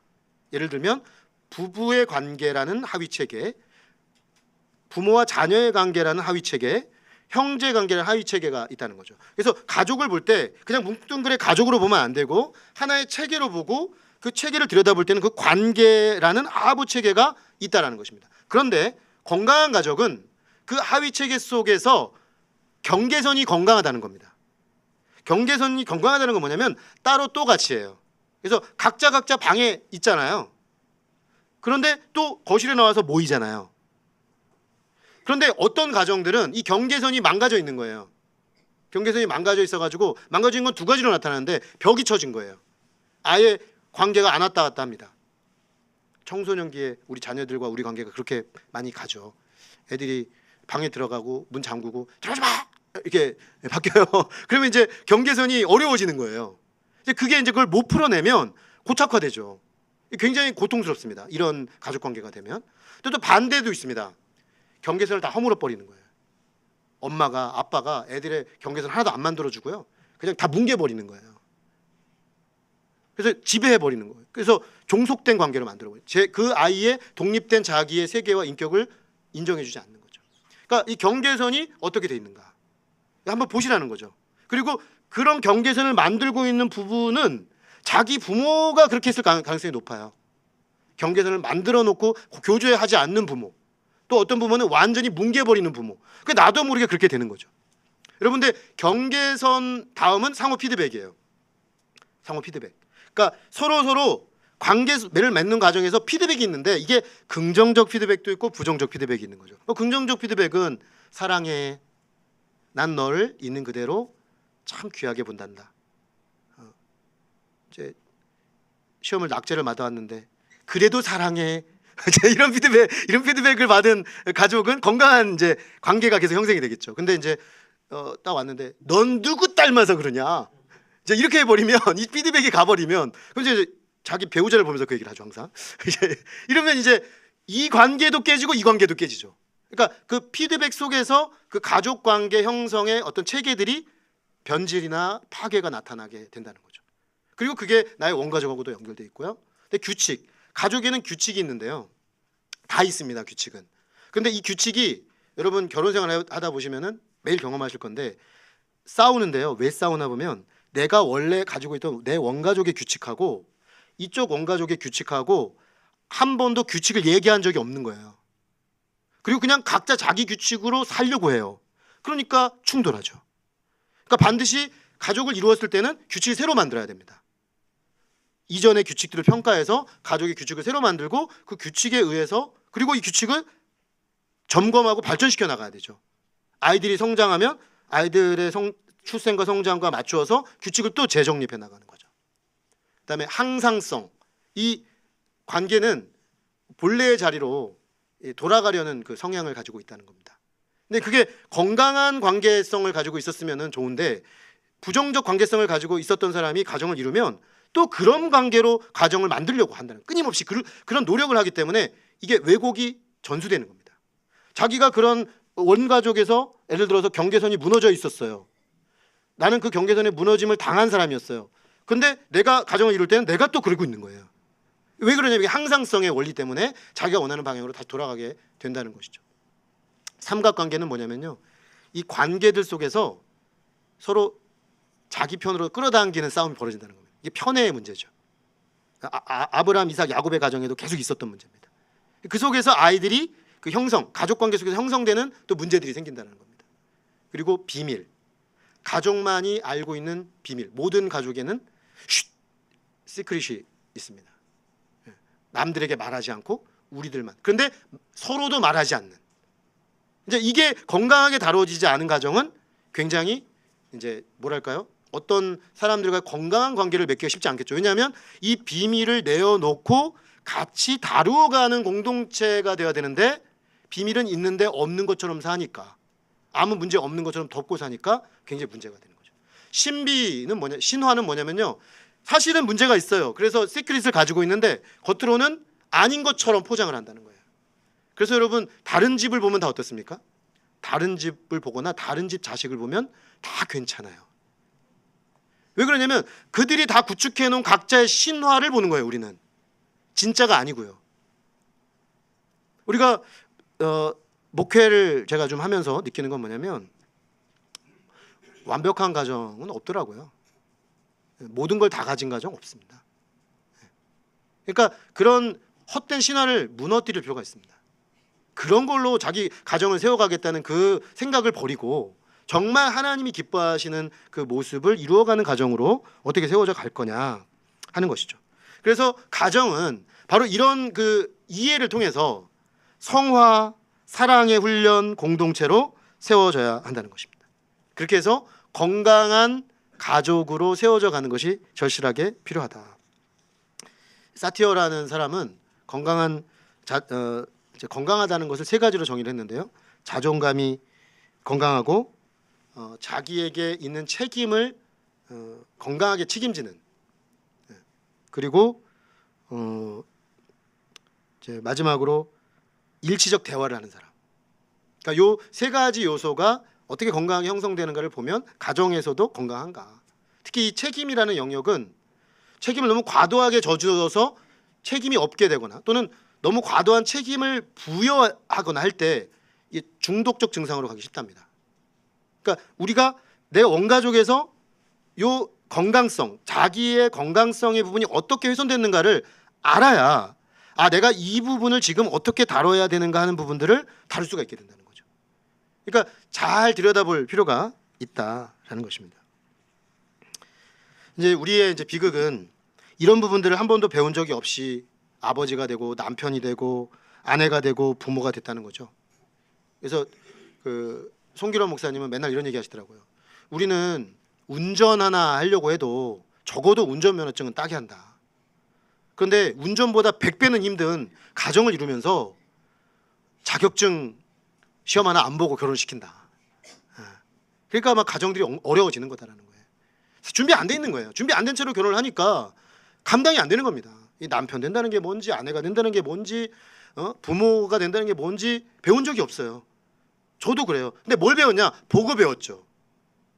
보고 배웠습니다. 우린 전부 다. 근데 문제는 그 보고 배운 원가족도 그 부모님도 배운 적이 없어요.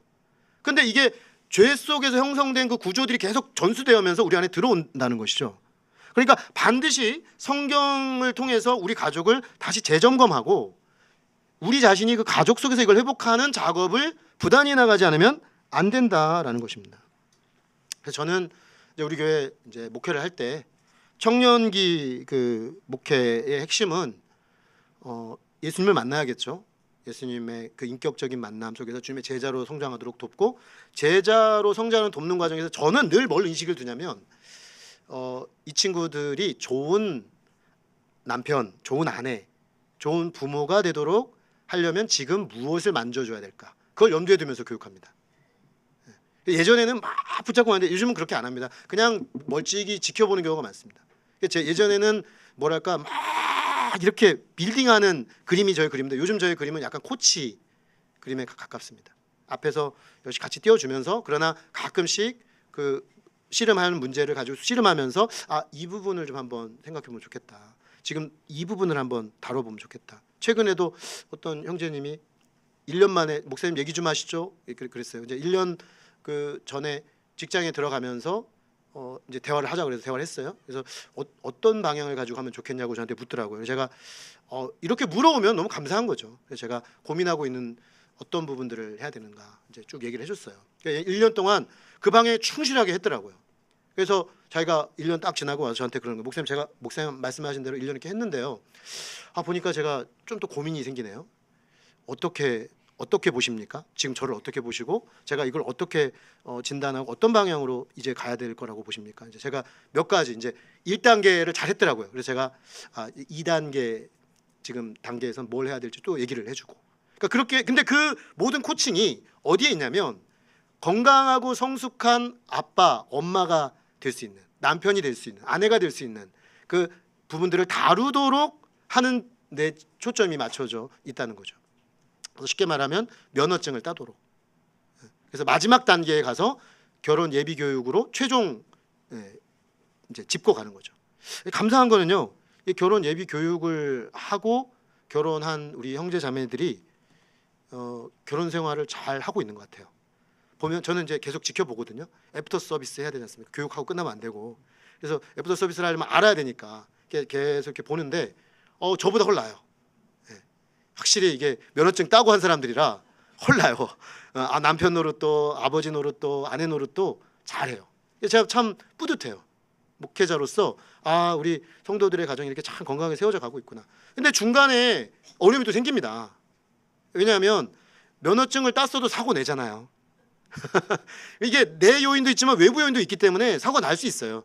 이제 그러면 또 다시 보험사 부르고 또 뭐 그죠? 그래야 되잖아요. 보험사 부르고 병원 가서 치료하고 또 그러는 거죠. 치료 작업을 하는 거죠. 그러니까 결국 가정에서 그 작업을 또 하면서 회복 과정을 거치는 거죠. 하나님은 우리를 그렇게 가정에서 계속해서 회복해가는 과정을 간다는 거죠.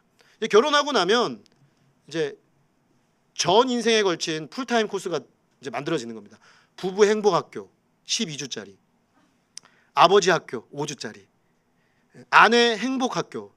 여러분 이름이 좀 다르죠? 아버지 학교죠. 그냥 브라보 스쿨인데요. 여기는 기세워주기입니다. 아버지로서 너무 이게 아버지로 이렇게 눌려 있어요. 그래서 아버지들은 살아나도록 근데 아내들은 행복하지가 않은가 봐요. 그래서 이름이 아내 행복학교예요. 이름이 아주 기가 막혀요. 거기 뭔가 있습니다. 그 다 이름 속에. 예, 그래서 아내 행복학교. 그 다음에 영유아 부모학교, 영유아 아버지 학교, 사춘기 부모학교, 중년기 남자, 중년기 여자 학교. 그러니까 총체적으로 이 우리의 성장 과정 속에서 내가 가정 속에서 이 문제들을 인생의 단계마다 어떻게 다뤄야 되는가. 근데 마지막에 가면 해피엔딩 스쿨, 노년의 여정, 마지막 내 인생을 마무리하는 국면에서 나는 나와 내 자녀들과 어떻게 관계를 마무리할 건가, 이렇게 가는 거예요, 총체적으로. 그래서 이 총체적인 과정들을 계속해서 하면서 제공을 드리는 거죠, 교회에서는. 그러면 성도님들은 이걸 가지고 내 가정에서 진단하고 다시 다루고 다시 고쳐서 우리 아이들에게는 조금 더 나은 것을 나누어줄 수 있는 준비들을 해나가는 것입니다. 그리고 이것이 이제 교육적 차원에서 보면 언학적 자녀 양육이죠. 그래서 유아 세대부터 입교까지 영유아, 그다음에 어린이, 청소년 이 단계마다 가정과 교회가 어떻게 협력을 해서 언약의 자녀로 세워갈 것인가. 단계마다 초점들이 있습니다. 이것까지 오늘 나누긴 어렵겠지만요. 그러니까 결국은 이런 식으로 가족의 변화와 치유라는 관점에서 바라볼 필요가 있다라는 것입니다. 거기 가족의 변화와 치유 어떻게 바라볼 것인가 쭉 읽고 마무리하겠습니다. 소리를 내서 한번 같이 읽어보겠습니다. 시작. 문제가 아니라 대처 방식이 문제다. 게임하는 아들이 아닌 대처하는 내 방식 변화 가능하다. 두 번째, 변화는 가능하다. 이게 따로입니다. 두 번째, 변화는 가능하다. 세 번째, 감정은 자신에게 속하고 자신의 책임이다. 너 때문에 힘들어 죽겠어. 네 번째, 모든 사람은 그 상황 속에서 생존을 위해 최선을 다한다. 다섯 번째, 하나님의 형상으로서의 회복의 가능성을 믿으라. 여섯 번째, 유사점으로 관계 형성하고 차이점으로 성장하라. 일곱 번째, 과거 사건은 변화시킬 수 없으나 우리에게 끼친 영향은 변화시킬 수 있다. 상처 입은 치유자. 여덟 번째, 사람들의 행동 이면에 긍정적인 의도를 읽을 수 있어야 한다. 아홉 번째, 실패는 없다. 배움과 성장만이 있을 뿐이다. 그러니까 이거는 저희가 우리 가정의 문제를 다뤄갈 때 염두에 둬야 되는 원리들이라는 것입니다. 제가 욕심을 너무 많이 부려가지고 오늘 이거를 자세하게 다루기 좀 어려운데요. 기회가 되면 하나하나 좀 다루는 시간이 있겠습니다. 이제 10분 동안 교회에 대해서 마무리를 해야 되는 상황이 됐네요.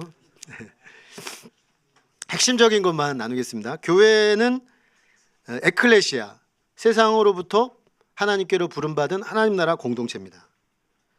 삼위일체적으로 설명하면 하나님의 백성, 하나님 나라 백성이라는 뜻이죠. 예수 그리스도의 몸, 성령의 전입니다. 근데 이 교회는 제가 몇 가지 메타포를 가져왔습니다. 병원으로서의 교회, 가족으로서의 교회, 주유소로서의 교회, 군대로서의 교회. 병원으로서의 교회는 뭐냐면요, 우린 다 아프다 라는 겁니다. 옆에 계신 분하고 좀 이야기 좀 할까요? 우린 다 아프다. 얘기하시죠. 우린 다 아프다. 아프다. 저는 이 사실만 인정하면요, 교회 생활 괜찮아질 것 같아요. 왜냐하면 교회 생활하다가 이게 업셋될 때가 있거든요. 왜 저래? 이렇게 될 때가 있거든요. 근데 읊조리십시오. 우린 다 아프다. 지금 우리는 병원에 들어와 있는 거예요. 치료 중입니다. 회복 중입니다. 조금 더 건강하고 좀 덜 건강한 건 있어요. 그런데 다 아파요. 그렇기 때문에 우리가 함께 회복하는 과정을 지금 겪고 있다. 그렇게 바라본다면 조금 더 여유를 가지고, 아픈 사람한테 가서 뭐라 그러진 않거든요. 그렇지 않습니까? 아픈 사람은 위로해주고 기다려주고 약 잘 먹도록 도와주고 뭐 좋은 거 있으면 갖다 주고 그러지 않습니까? 우리도 그렇게 교회 생활 해야 된다는 것입니다. 두 번째는 가족이다. 그러니까 가족 공동체를 아까 다룬 이야기들을 했는데 그 원리가 사실은 확대해서 교회 공동체에서 그대로 적용됩니다. 그러니까 그 가족 공동체에서 나타나는 그 모습들이 교회에서 그대로 나타날 겁니다. 우리가 관계를 맺는 방식이라든가 경계선을 설정한다든가 나타나기 때문에 여기서 열심히 작업들을 하신 분들은 이제 교회에서 가족 공동체, 확대된 공동체로서 이 문제를 다루어 가게 된다는 것입니다. 세 번째는 주유소. 이제 힘을 얻는 곳이죠. 연료를 공급받고 세상에 나가서 우리의 문제를 이제 다루고 변혁의 공동체로 나갈 수 있는 곳. 마지막으로 군대. 이 세상을 변혁시켜가는 하나님 나라를 가져오는 주님의 군대로 우리는, 그러니까 결국 병원으로서, 가족으로서, 주유소로서 세워지면서 우리는 결국 어느 시점인가 이 세상을 향해서 하나님 나라를 가져오는 거룩한 군대로 일어서게 될 것이다.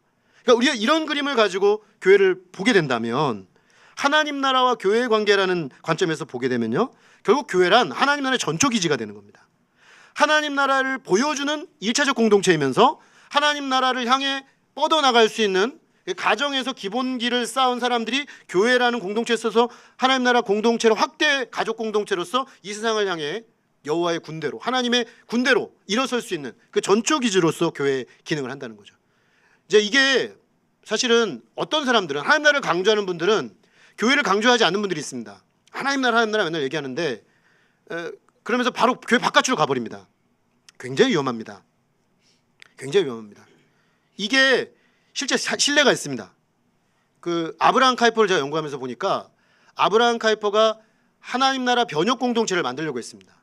그래서 당대 그 네덜란드 교회에 굉장히 강력한 그 거룩한 부름을 일으켜가지고요, 10만 명 이상의 사람들을 매일 자기가 쓰는 그 일간지 사설을 통해서 훈련합니다.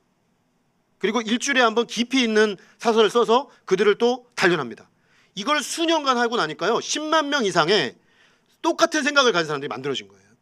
이런 구조를 통해 훈련받는 공동체가 만들어져요. 그리고 가자 한 거죠. 근데 문제는 따라 나온 사람들이 있고 따라 나오지 않은 사람들이 있었습니다. 이 따라 나온 사람들은 아브라함 카이퍼의 길을 따라서 이제 변혁을 향해 나간 거죠. 정당도 세우고 기독교 학교 세우고 세상의 변혁 공동체로 막 들어가서 어마어마한 그 새로운 구조들을 만들어냈습니다. 굉장히 큰 기여를 했죠. 그런데요, 한 세기가 지났는데 놀라운 일이 벌어집니다. 제가 이 문제를 가지고 안희석 교수님하고 굉장히 여러 번 토론을 했습니다. 거기서 오셨던 이민크 교수님이라는 분한테도 질문하고요. 왜냐하면 이 나왔던 사람들은 지금 다 교인이 아닌 사람들이 되었습니다. 굉장히 충격적이죠. 세상을 변혁하러 들어갔다가 자기들이 교회가 아닌 사람들이 되어버렸어요. 상당수가. 근데요, 놀라운 일은 뭐냐면 여기 안 따라 나온 사람들 있지 않습니까?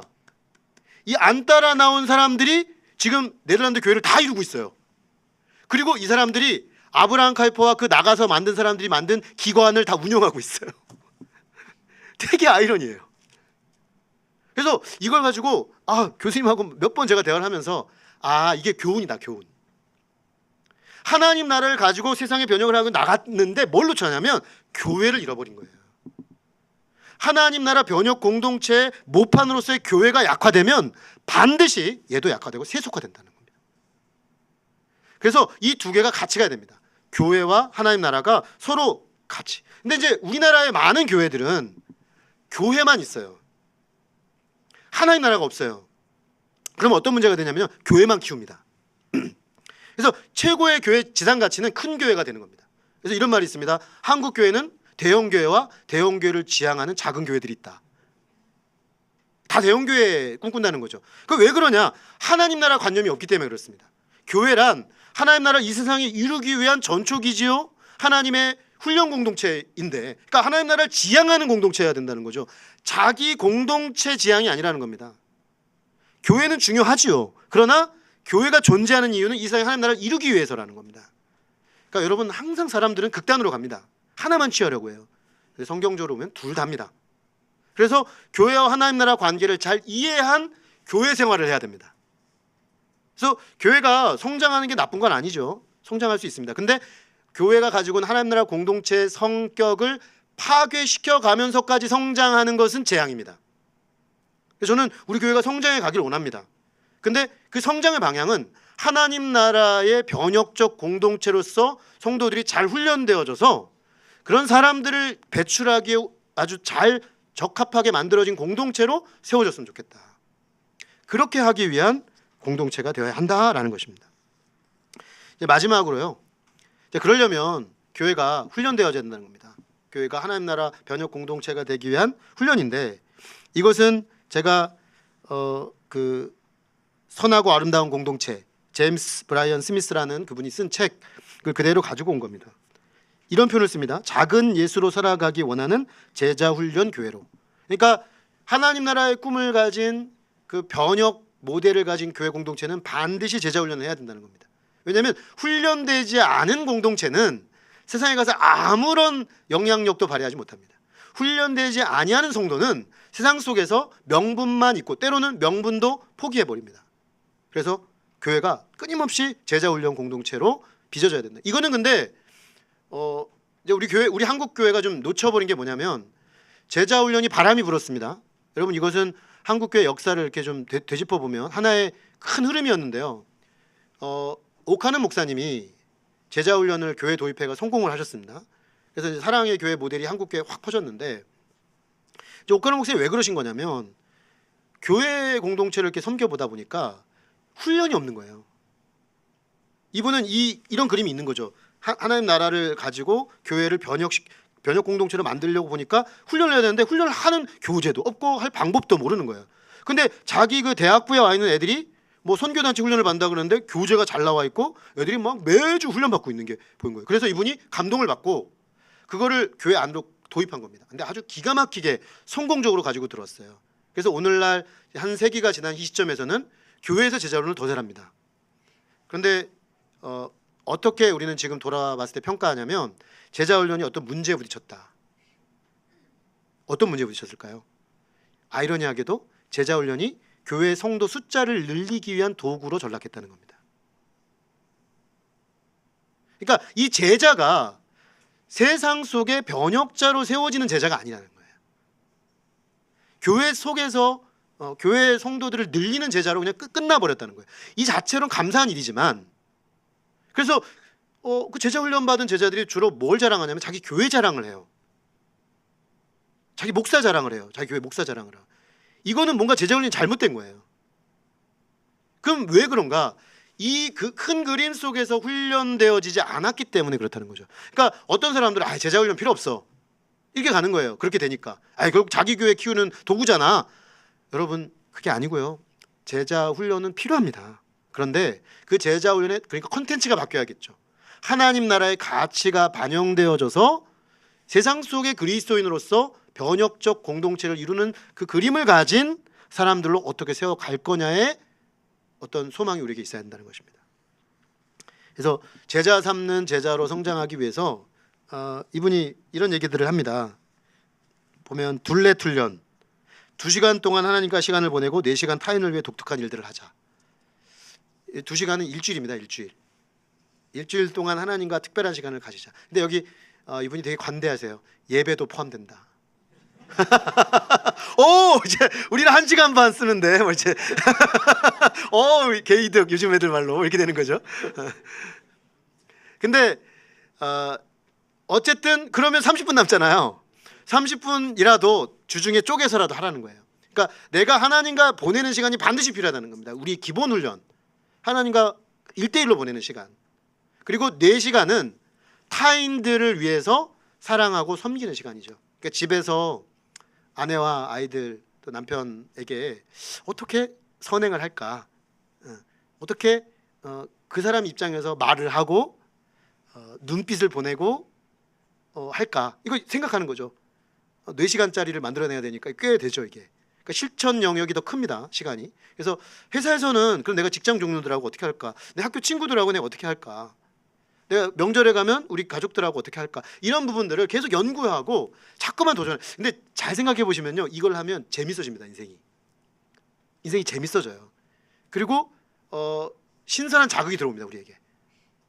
그래서 올 한 해 시작하시면서 둘렛 운동 우리도 한번 해보면 좋을 것 같습니다.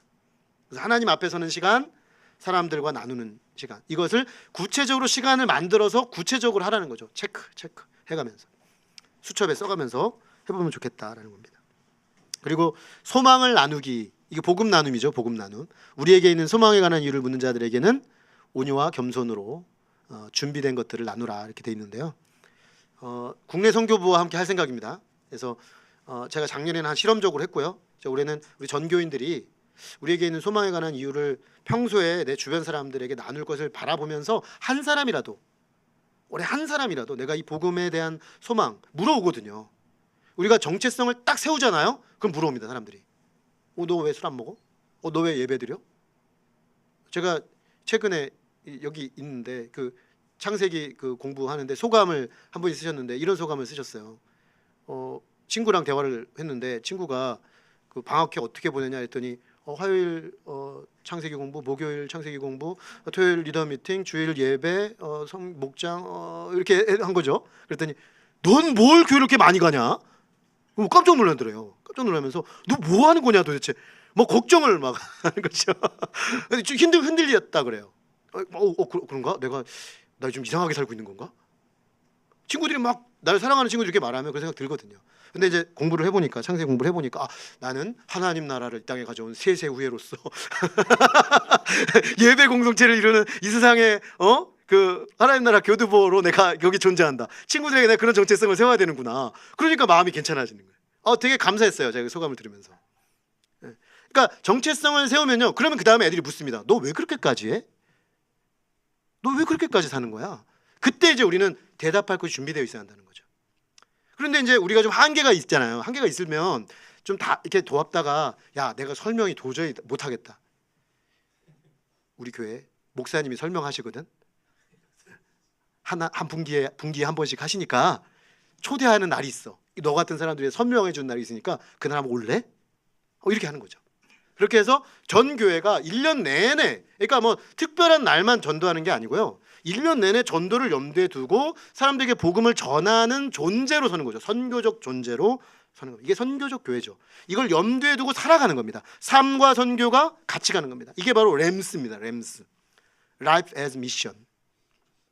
Study, School. 그러니까 이게 훈련되어져야 하기 때문에 우리가 이런 거 만드는 겁니다. 다음 주부터 시작합니다. 신청을 너무 많이 안 하셨습니다. 신청해 주세요. 같이 하십시다. 그러니까 이게 같이 해야 돼요. 혼자 하지 말고. 이거 교회가 왜 이런 거 자꾸 만드냐면 우리가 우리에게 있는 소망에 관한 이유를 나누는 것도 훈련되어져야 되거든요.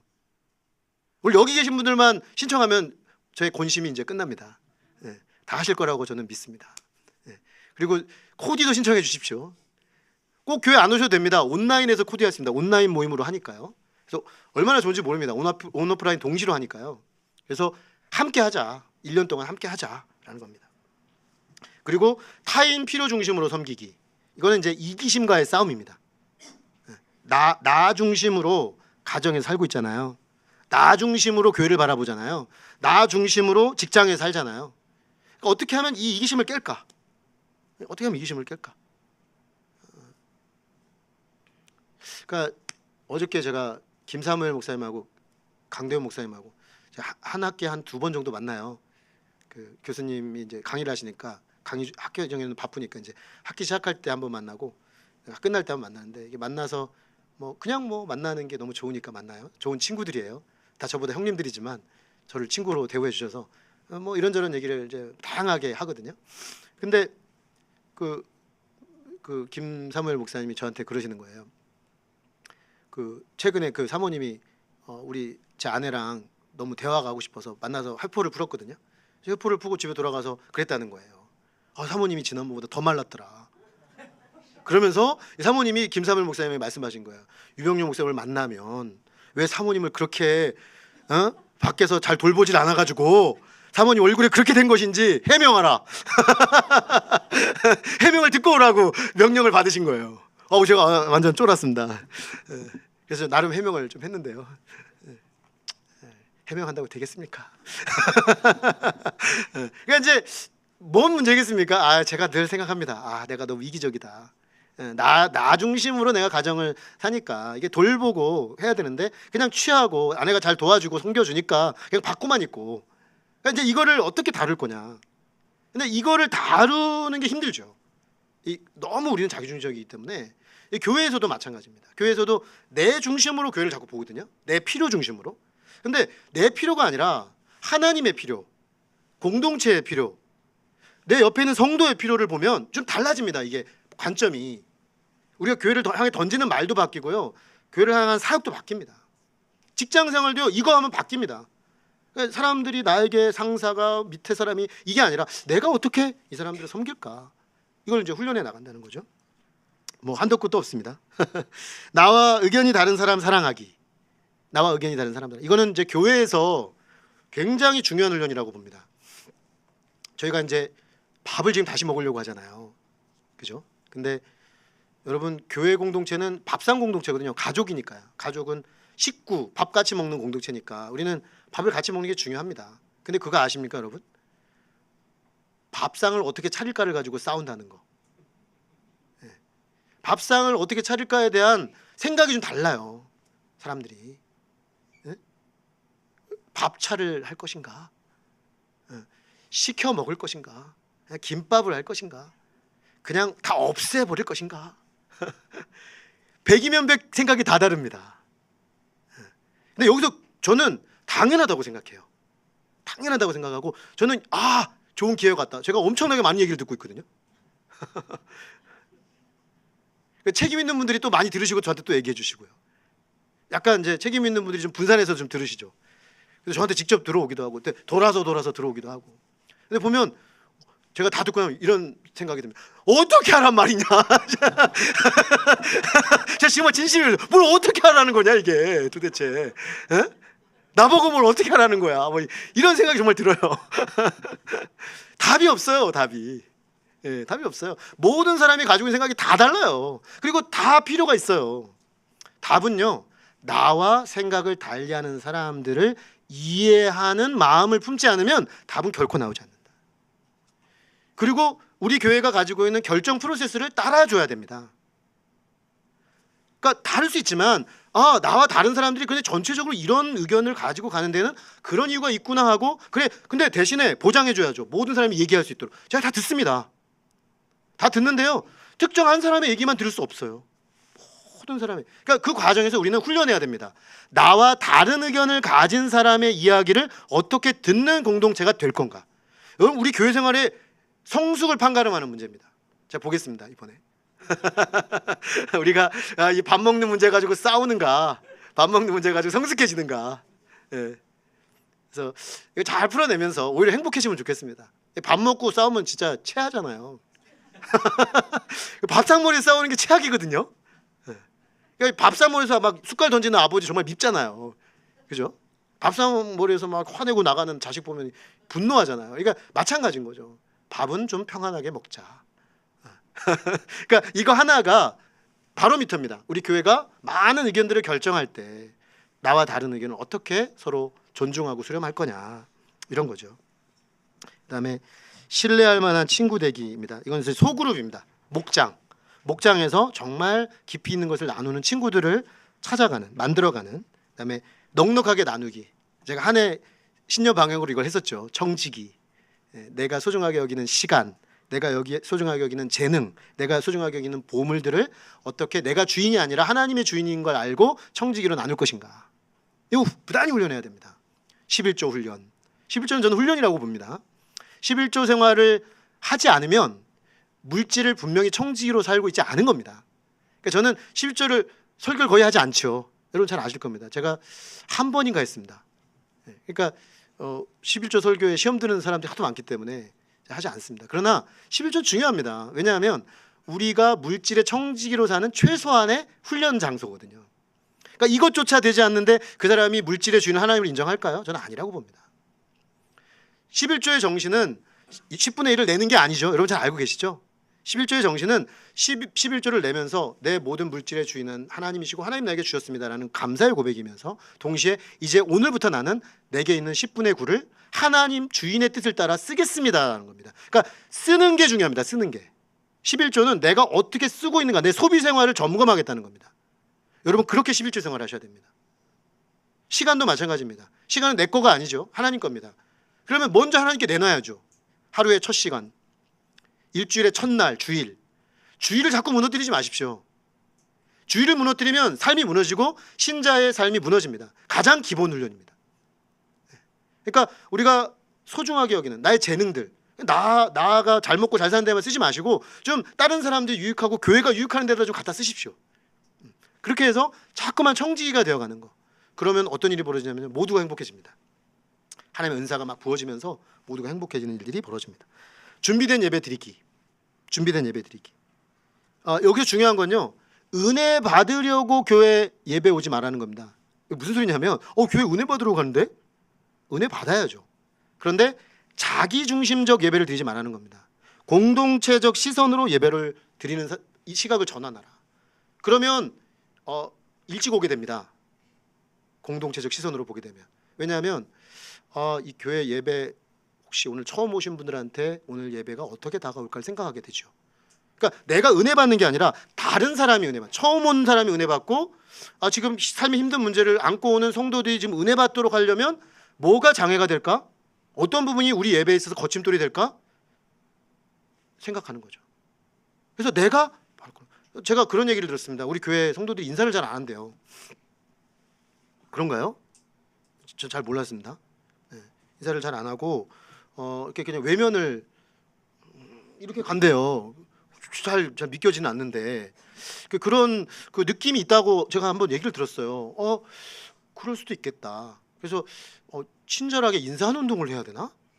그런 생각을 했어요. 근데 저는 그 얘기를 듣고 오늘 이걸 준비하면서 그 생각을 했습니다. 이것도 좀 공동체적 사건으로 예배를 보는 거하고 연관이 있겠다. 그러니까 내가 예배 그냥 드리고 쭉 나가면 되는 문제가 아니라 나와 함께 예배 드리는 공동체를 나는 어떤 얼굴로 바라보고 있는가, 어떻게 눈을 맞추고 환하게 웃어주고 축복하고 있는가의 문제인 것 같아요. 그러면 어떻게 해야 됐습니까? 나 먼저 하는 거죠. 나 먼저 인사하는 거죠. 상대방이 외면하든 말든. 여러분 근데요, 외면한 게 아닐 거예요. 저는 그렇게 생각해요. 원래 그분의 스타일이 그래서 그럴 가능성이 있고요. 그리고 뭔가 골똘히 생각하느라고 그랬을 거예요. 그리고 은혜를 많이 받아서 그랬을 수도 있어요. 왜냐면 은혜를 많이 받았는데 이걸 어떻게 풀지? 그러면서 생각하면서 가다가 안 보이는 거예요, 옆에 사람이. 여러분 그렇게 이해하면 좋겠어요. 그러니까 내가 먼저 인사하면 좋겠어요.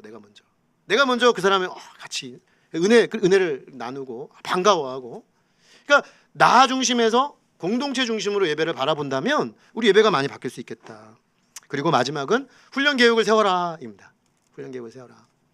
공동체가 함께 세워라. 그래서 오늘 이제 돌아가셔서 이제 목장에서 나누고 하실 때 내일 이 부분에서 우리가 어떻게 이번에 배운 거에서 가정에서 교회에서 구체적인 액션 플랜을 만들 것인가. 여러분들 수첩 다 쓰시죠. 제가 최근에 그런 생각을 좀 합니다. 공동체 수첩을 좀 만들어서 나눌까 이런 생각까지 하는데요. 반드시 쓰셔야 됩니다. 제 나이 이상 되시는 분들은 절실하게 느끼실 겁니다. 저는 돌아서면 잊어먹습니다. 안 쓰면 반드시 잊어먹더라고요. 그래서 적자 생존의 원리. 적어야만 됩니다. 적지 않으면 행하지 않게 되고 잊어먹기는 해요. 그래서 액션 플랜도 마찬가지입니다. 그래서 적고 점검하고 다시 하고. 그러니까 이 싸움을 은혜 안에서 하는 거죠. 즐겁게. 즐거운 변화의 여정을 기대하면서 함께 할 수 있다면 멋진 일이 일어날 것이라고 믿습니다. 오늘 이 다음 가정은 이제 이 가정과 교회 공동체 이 변화의 어떤 토대 속에서 어떻게 세상의 각 영역들을 변혁하는 사람들로 우리 교회가 훈련되어지고 또 파송되어지고 문제의식을 가지고 나갈 것인가, 그 부분을 김영식 목사님 통해서 듣겠습니다. 우리 잠시 좀 반주 좀 부탁드리겠습니다.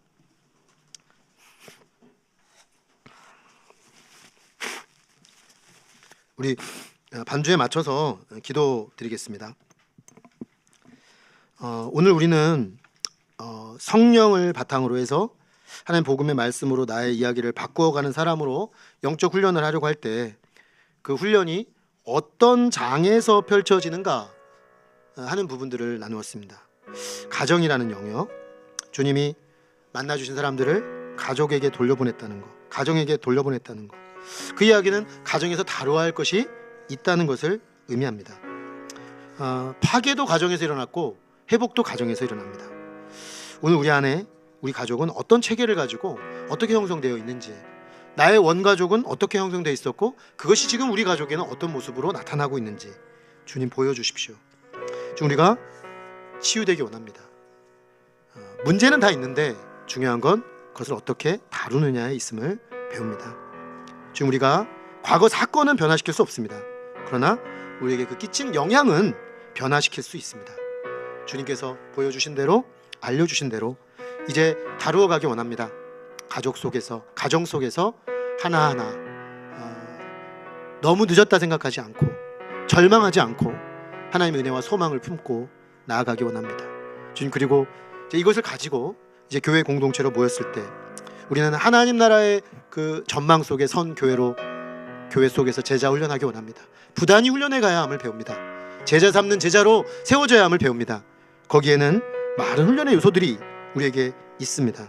주님 하나하나 짚어보며 우리가 어디서 하나님 앞에 더 올 한 해 맹렬하게 훈련되어야 하는지, 내가 어떤 부분에서 훈련의 강점을 가지고 있지만 어떤 부분엔 취약성을 가지고 있는지 깨닫게 하셔서 주님 때로 혼자 때로는 교회 공동체와 함께 격려하면서 여기저기 훈련하고 배우고 성장하고 변화되어가는 일들이 일어나서 서로의 변화를 보면서 또 힘을 얻고 서로의 변화를 보면서 다시 한번 소망을 품고 달려가는 올 한 해 우리 로뎀나무 교회 모두 성도들 되기를 간절히 소망합니다. 우리 통성으로 기도하겠습니다.